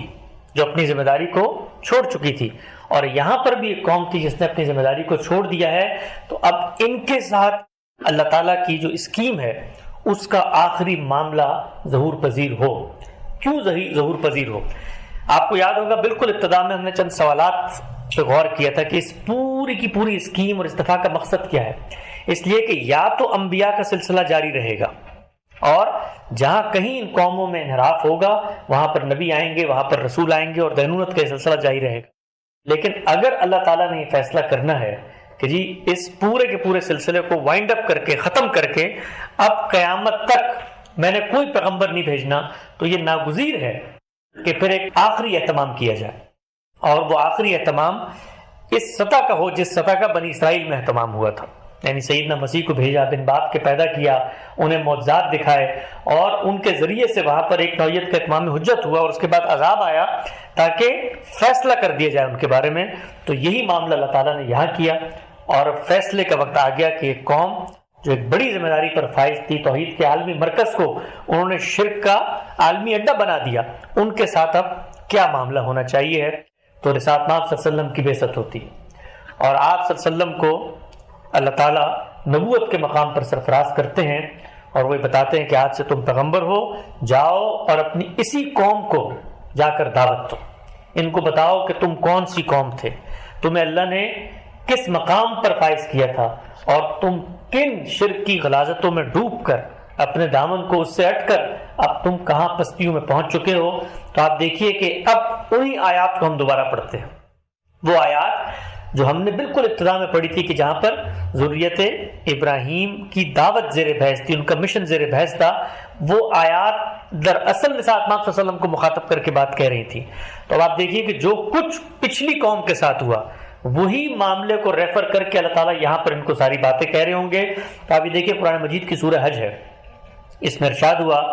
کہ اللہ کی راہ میں جدوجہد کرو جیسا کہ اس جدوجہد کا حق ہے، اسی نے تم کو اس ذمہ داری کے لیے منتخب کیا ہے، اور دین کے معاملے میں کوئی تنگی نہیں رکھی، تمہارے باپ ابراہیم کا طریقہ تمہارے لیے پسند کیا، اسی نے تمہارا نام مسلمان رکھا، اس سے پہلے بھی اور اس آخری بعثت کے دور میں بھی، پہلے بھی تم مسلمان تھے، یہاں جو لوگ آباد تھے وہ مسلمان تھے، اور اس لیے منتخب کیا ہے کہ رسول تم پر گواہی دیں اور دنیا کے باقی لوگوں پر تم گواہی دو۔ تو یہ اللہ تعالیٰ نے الفاظ کہے تکونوا شہداء علی الناس، کہ رسول تم پر گواہی دیں اور تم جو ہو وہ پوری دنیا پر گواہی دو۔ اسی کو بیان کیا ہے دوسری جگہ پر اور فرمایا کہ کذالک جعلناکم امۃ وسطا، بالکل اسی طرح ہم نے ایک درمیان کی جماعت بنایا۔ کذالک کا مطلب اسی طرح سے، کس طرح سے؟ جیسے ان کو بنایا تھا، جیسے ان کو ذمہ داری دی گئی تھی، تو جس وقت وہ اس ذمہ داری کو ادا کرنے میں فیل ہو گئے تو اب بنی اسماعیل کو یہ ذمہ داری دی جا رہی ہے کہ ایک نئی امت کی تاسیس، ایک نئی امت کے طور پر تشکیل نو کے ساتھ اسی ابراہیمی میسج کو بطور قوم کے تم نے آگے لے کے بڑھنا ہے۔ تو یہاں پر بھی یہی الفاظ ہیں، اور اسی طرح ہم نے تمہیں ایک درمیان کی جماعت بنایا تاکہ تم لوگوں پر حق کی شہادت دینے والے بنو، اور رسول تم پر یہ شہادت دے۔ دوسری جگہ فرمایا تم وہ بہترین جماعت ہو جو لوگوں پر حق کی شہادت کے لیے برپا کی گئی، اس لیے کہ تم ایک دوسرے کو برائی کی تلقین کرتے ہو اور برائی سے روکتے ہو۔ تو یہ ذمہ داری ان کو دی گئی، اور سورہ 3 کے اندر بھی جب پرانی تہذیبوں کا ذکر کیا جن کو ذمہ داری دی گئی تھی، والتین والزیتون سیدنا مسیح کے وہ علاقے، اس طرح وطور سینین سیدنا موسیٰ کی وہ وادی، وہذا البلد الامین کہہ کر، اور یہ شہر لقد خلقنا الانسان فی احسن تقویم، جب ہم نے اس اسکیم کے تحت انسانیت کو اس منصب پر مامور کیا تھا تو وہ بڑی بھلی جگہ پر تھے، کوئی انحراف آپ کو نظر نہیں آتا۔ ابتدا میں آپ دیکھیے سیدنا ابراہیم کے جب دور کا آغاز ہوا ہے اور ان کی آگے ذریت کا آغاز ہوا ہے تو کوئی تصور بھی نہیں تھا اس کا، لیکن پھر اللہ تعالیٰ نے کیا فرمایا کہ ثم رددناہ فی اسفل سافلین، پھر اپنے قانون کے تحت ہم نے ان کو پستی کی گھاٹیوں میں گرا دیا، الا الذین آمنوا وعملوا الصالحات، اور وہ لوگ ان میں سے جو نیک عمل کرتے رہے۔ گویا اس سے یہ پیغام ملا کہ ایسا نہیں تھا پوری کی پوری قوم ہر وقت منحرف ہو گئی، بلکہ ہر دور میں ان میں نیک لوگ رہے ہیں جو یہ کام کرتے رہے،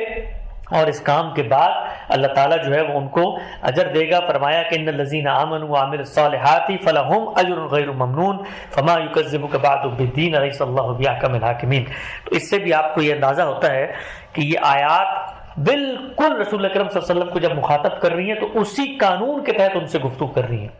ہم یہ جانتے ہیں کہ جس طرح سیدنا ابراہیم کے ساتھ ایک معاملہ ہوا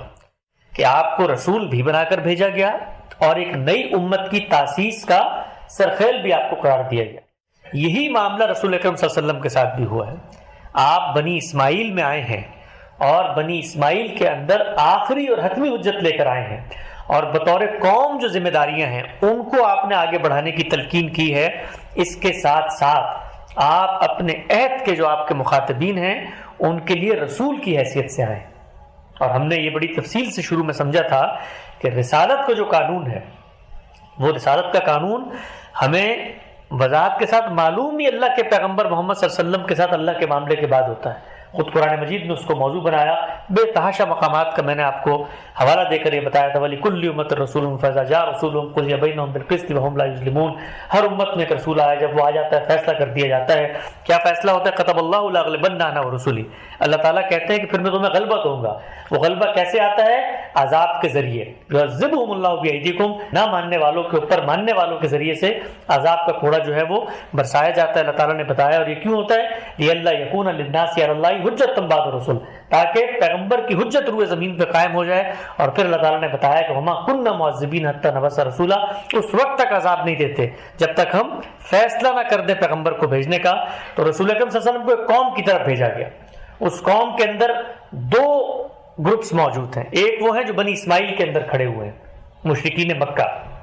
اور دوسرے کون ہیں؟ یہ اہل کتاب. تو آپ صلی اللہ علیہ وسلم کے اتمام حجت کا جو پہلا مشن ہے وہ در حقیقت مکہ ہی کے ارد گرد ایوالو کرتا ہے، اور مشرکین ہی کے لیے آپ سزا کا تازیانہ بن کے آئے ہیں. لیکن جب آپ کو مکہ چھوڑنا پڑا اور وہ آپ کی جان کے در پہ ہو گئے، 13 سال آپ نے وہاں دعوت دی، تو پھر مدینے جانے کے بعد وہاں پر آپ کی اس رول میں ایکسٹینشن کی گئی، اور وہاں پر جو اہل کتاب موجود تھے ان تک بھی دعوت پہنچانے کی آپ کو ذمہ داری دی گئی. اور پھر یہ جو اتمام حجت کا قانون ہے، اس میں ایک تدریج کے ساتھ رسالت مآب صلی اللہ علیہ وسلم نے معاملات کی ہیں. سب سے پہلے جو لڑنے والے لوگ ہیں، محاربین ہیں، ان کا خاتمہ کیا گیا ہے. جو ہمارے یہاں بدر کی جنگ کی رداد آتی ہے، یہ انہی محاربین پہ مبنی ہے جو بالکل لڑنے پہ آمادہ ہو گئے. اور ان کے لیے اللہ تعالیٰ نے یہ سزا متعین کی ہے کہ جو لوگ مشرکین تھے ان کو پھر مار دیا جائے گا، قتل کر دیا جائے گا. سورۃ توبہ میں بیان ہوا فَاقْتُلُوا الْمُشْرِكِينَ حَيْثُ وَجَدتُّمُوهُمْ خُذُوهُ وَاحْصُرُوهُ وَخُذُوا لَهُمْ كُلَّ مَرْصَدٍ، جہاں ملیں گے ان کو مار دیا جائے گا. اور جو اہل کتاب تھے، چونکہ وہ اصلاً اللہ کی توحید پہ کھڑے ہوئے تھے، تو ان کے لیے بتایا کہ حتیٰ یؤتوا الجزیۃ عن ید وہم صاغرون، یہ ہاتھوں سے جزیہ دیں گے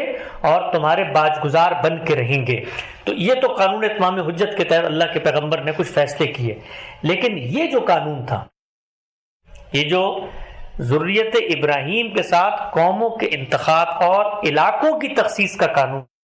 اس کے تحت بھی آپ صلی اللہ علیہ وسلم نے کچھ معاملات کیے ہیں، اور وہ اس قانون اتمام حجت سے بالکل الگ ہے، اس سے بالکل ہٹ کے ہیں. وہ اقدامات کیا تھے، ان کی بھی ایک مختصر سی تفصیل جو ہے میں آپ حضرات کے سامنے رکھتا ہوں. تو یہ جو میں نے بات ابھی عرض کی کہ یہ جو آپ صلی اللہ علیہ وسلم کی یہ حیثیت تھی کہ بطور رسول آپ نے اتمام حجت کیا، اور اس کی پوری رداد آپ قرآن مجید میں پڑھ سکتے ہیں، صفحے صفحے پر بکھری ہوئی ہے ان مراحل کے ساتھ جو اللہ تعالیٰ نے ان کو بتائے ہیں. سب سے پہلے انذار کیا ہے، پھر انذار عام ہوا ہے، پھر اس کے بعد ہجرت و برات ہے، اتمام حجت ہے، اور پھر جزا و سزا کی جو مراحل ہیں. اس سب کے بعد یہ معاملہ تو ہو گیا، لیکن یہ جو سرزمین ہے، مقدس سرزمین، اور اس کے ساتھ جو قانون وابستہ تھا، اس کے بارے میں آپ نے کیا ہدایات کی، کیا وصیتیں کی، اور کیا ذمہ داری ہے جو بنی اسماعیل کو بطور قوم تفویض کی، اس کے بارے میں بھی اللہ کے پیغمبر سے منسوب جو روایات ہم تک آتی ہیں، اس میں آپ اسی قانون کے تحت جو کچھ وہاں پر میراث کا قانون تھا، اس علاقے کو خاص کرنے کا، اور ایک قوم کی حیثیت سے جس شہادت کے منصب پر اس کو فائز کیا گیا تھا، اسی قانون کا ریفرنس دے کے اللہ کے پیغمبر جو ہیں وہ لوگوں کو یہ بات بتا رہے ہیں. اس پوری بات کو میں نے اپنے ایک مختصر سے مضمون میں بیان کیا ہے، اور ساتھ اس میں یہ بھی بیان کیا ہے کہ یہ جو ہدایت کی گئی ہے اللہ کے پیغمبر نے اپنی اس خاص حیثیت میں، اس کو خود ہمارے علم نے کیسے دیکھا ہے. تو یہ دونوں پہلو آپ کو اس مضمون میں سامنے آ جائیں گے کہ جو بات ہم بیان کر رہے ہیں کہ اللہ کے پیغمبر اس قانون سے ہٹ کر اس قانون کے تحت ایک معاملہ کر رہے ہیں، تو کیا ہمارا علم، ہمارے جو مسلمان علمی روایت کے علماء ہیں، وہ بھی اس کو مانتے ہیں یا نہیں مانتے. تو میرے اس مضمون کا عنوان ہے جزیرہ نما عرب یا صرف حجاز. اس میں نے اس پر بھی گفتگو کی ہے کہ یہ جو علاقہ خاص کیا گیا ہے، ظاہری بات ہے اگر اس علاقے کے لیے اللہ کے پیغمبر کوئی ہدایت کرتے ہیں تو یہ لازماً ان کی ذمہ داری ہے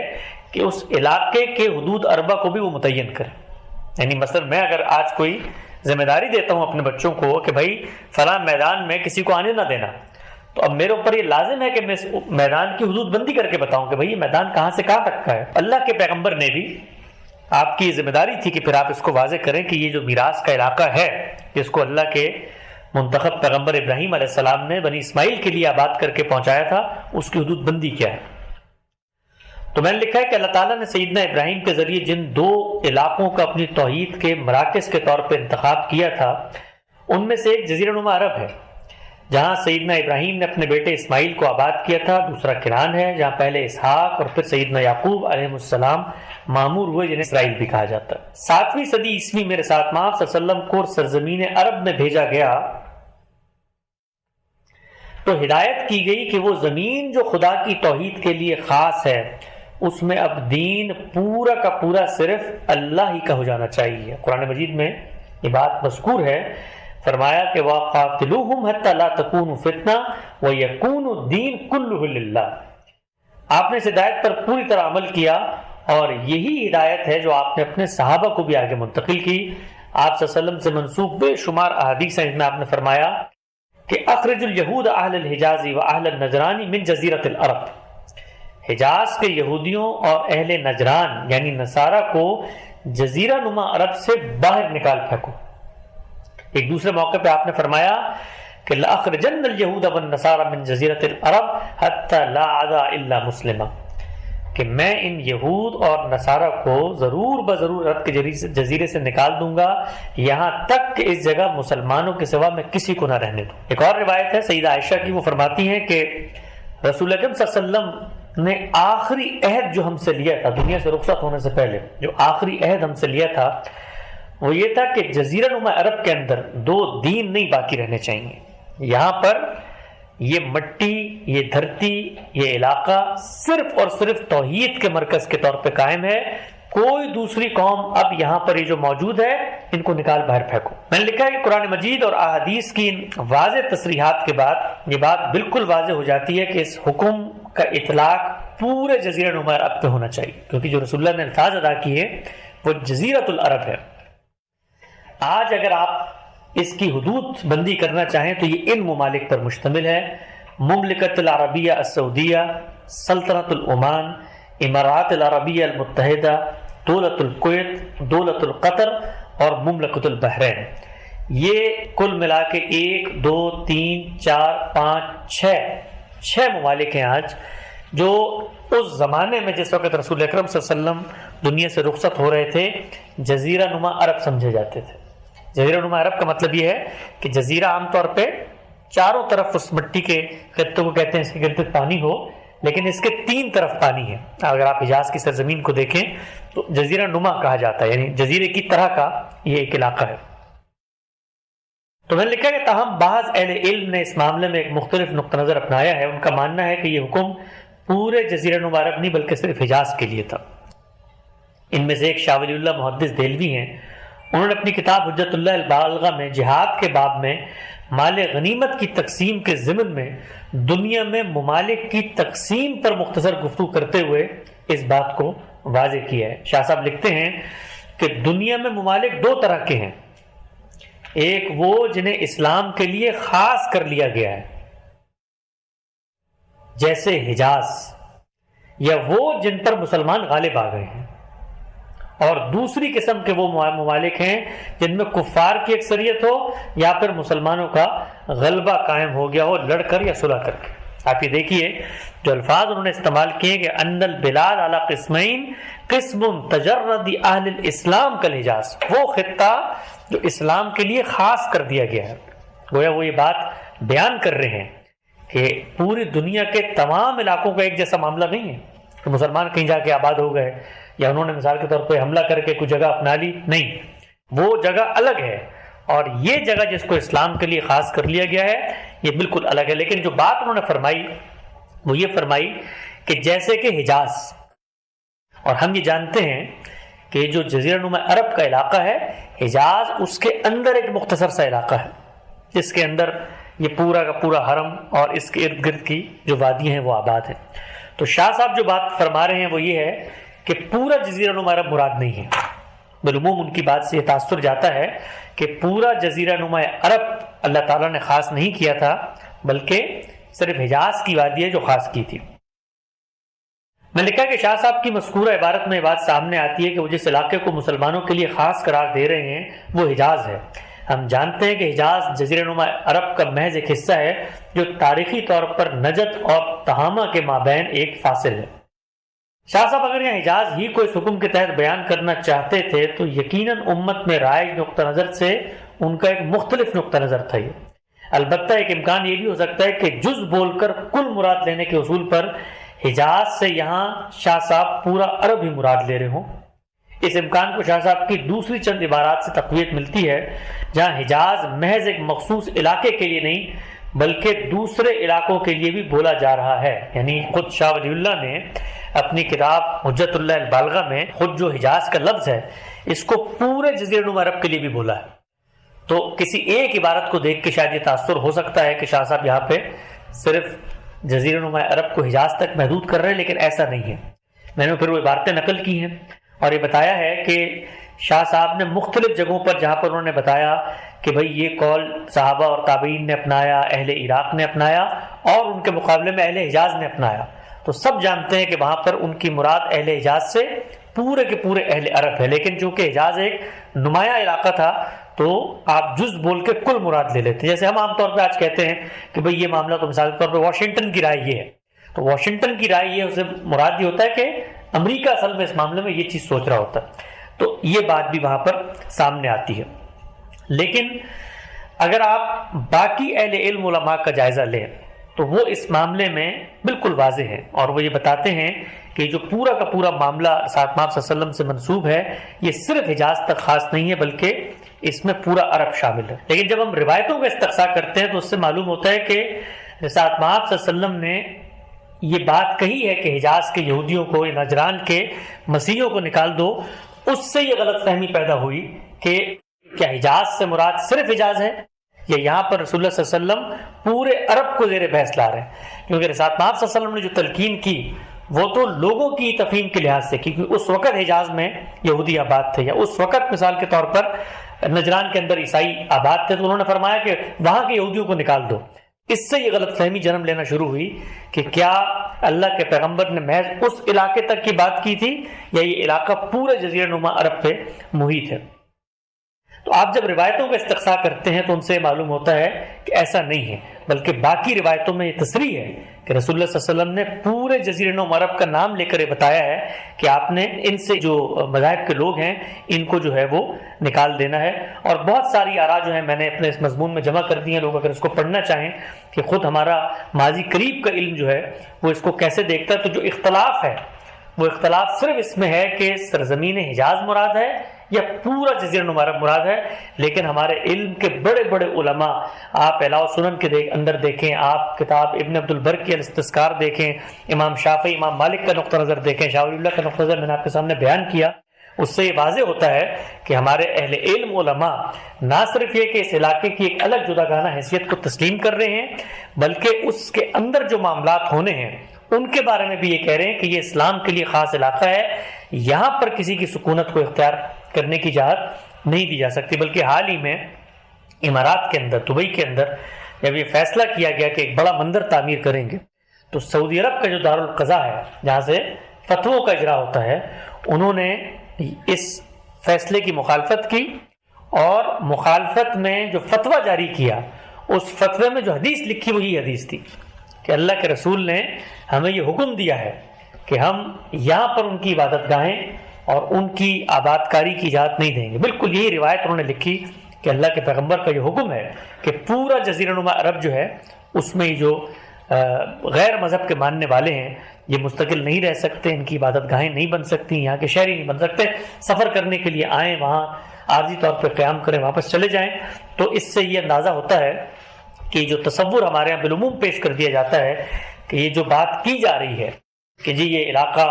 کسی قوم کے لیے خاص کر دیا گیا ہے، اس کے حوالے سے جو ہمارا علم ہے وہ بالکل بے خبر ہے، ایسی بات ہرگز نہیں ہے، بلکہ ہمارے علماء یہ بتا رہے ہیں کہ اس علاقے کی خاص حیثیت ہے اور اس علاقے کا خاص مقام ہے جس کی وجہ سے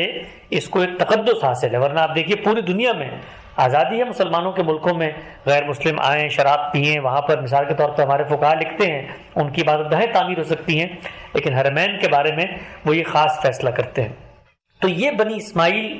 کے اندر آخری امت کی تاسیس اور پھر رسول اکرم صلی اللہ علیہ وسلم کو شہادت کے منصب پر فائز کرنے کے بعد بنی اسماعیل کو یہ ذمہ داری دی گئی کہ آپ نے اب دنیا میں جانا ہے اور اللہ کی توحید کو، اللہ کی یہ جو معبد ہے، مرکز ہے، اس میں حج کے اہتمام کو اسی طریقے سے جو کچھ ہدایت ان کو اللہ کے پیغمبر کی کتاب کی صورت میں پہنچ گئی ہے، اس کو پہنچانا ہے۔ اس لیے کہ شہادت کیسے دی جائے گی؟ شہادت اللہ کے پیغمبر کی جو نشانی ہے، جو بات ہے، اس کو پہنچا کر دی جائے گی۔ تو اس وقت جب ختم نبوت ہو گیا ہے تو رسول اکرم صلی اللہ علیہ وسلم کے بعد اللہ کی اصل نشانی کیا ہے؟ قرآن مجید۔ تو اس قوم کو یہ ذمہ داری دی گئی کہ تم نے اب دنیا کی قوموں تک قرآن مجید پہنچانا ہے، اس کی شہادت دینی ہے، اور خود توحید کے اس عالمی مرکز میں بیٹھ کر اس چیز کا اجرا کرنا ہے کہ ہم آل ابراہیم میں سے ہیں، ہم وہ قوم ہیں کہ جنہیں اللہ نے منتخب کر لیا تھا، اور منتخب کرنے کے بعد یہ ذمہ داری دی۔ اور ہم یہ دیکھتے ہیں کہ ہم لوگ آج جو مسلمان ہوئے ہیں سب کے سب، وہ اسی وجہ سے ہیں کہ اللہ کے پیغمبر کی جو قوم تھی اس نے شعوری طور پہ اس بات کو اپنایا کہ وہ اللہ کے پیغمبر کی اس دعوت کو پھر غیر قوموں تک پہنچائے گی، آگے لے کے جائے گی۔ اور آپ اگر صحابہ کرام کا جائزہ لیں، گرد و پیش کی ریاستوں میں جب وہ نکلے ہیں اور انہوں نے جنگیں کی ہیں تو اس موقع پر بھی انہوں نے یہ بات کہی ہے، خود میدان جنگ کی ان کی رودادیں نقل ہوئی، اگر آپ وہ روایتیں پڑھنا چاہیں تو اتمام حجت اور عذاب کے عنوان سے ہمارے یہاں موجود ہیں، وہاں یہ نقل ہوا ہے کہ انہوں نے کہا کہ ہمیں اللہ کے رسول نے حکم دیا تھا، ہم ایسے نہیں جنگیں کرنے نکل آئے ہیں، یہ جو ارد گرد کے علاقے ہیں یہاں اللہ کے رسول نے اتمام حجت کیا تھا، خطوط لکھ کے یہ الٹیمیٹم دے دیا تھا کہ اب اگر تم چاہتے ہو تو آؤ اور اسلام قبول کرو، تم نے نہیں کیا تو اب ہم اللہ کے حکم سے آئے ہیں، اور اللہ کی تائید و نصرت سے انہوں نے وہاں پر جنگیں لڑی اور وہ جنگیں جیتے۔ تو بحیثیت قوم بنی اسماعیل اللہ کا یہ پیغام آج پوری دنیا میں پھیلا بھی رہے ہیں، پہنچا بھی رہے ہیں، اور ہم لوگ جو غیر قوموں کے لوگ تھے، جو اصلاً عرب نہیں ہیں، انہوں نے اس اسلام کے نام کو قبول کیا، اور ہم بھی تباً ان کے ساتھی، ان کے معاون اور ان کے فرمانبردار کی حیثیت سے آج اللہ کے اس مشن میں شریک ہیں۔ جو پوری کی پوری گفتگو ہم نے کی ہے 5 قسطوں میں، ذرا پلٹ کے جائیے پہلی نشست میں جس میں میں نے یہ کہا تھا کہ اس گفتگو کی ضرورت کیوں ہمیں پیش آتی ہے، تو 4 پہلو میں نے بیان کیے تھے۔ پہلا پہلو یہ تھا کہ ہمیں قرآن مجید سمجھ میں نہیں آ سکتا جب تک ہم پس منظر میں قوموں کے استوا کے اس پورے کے پورے قانون کو نہ سمجھیں، اس لیے کہ قرآن ہر جگہ پر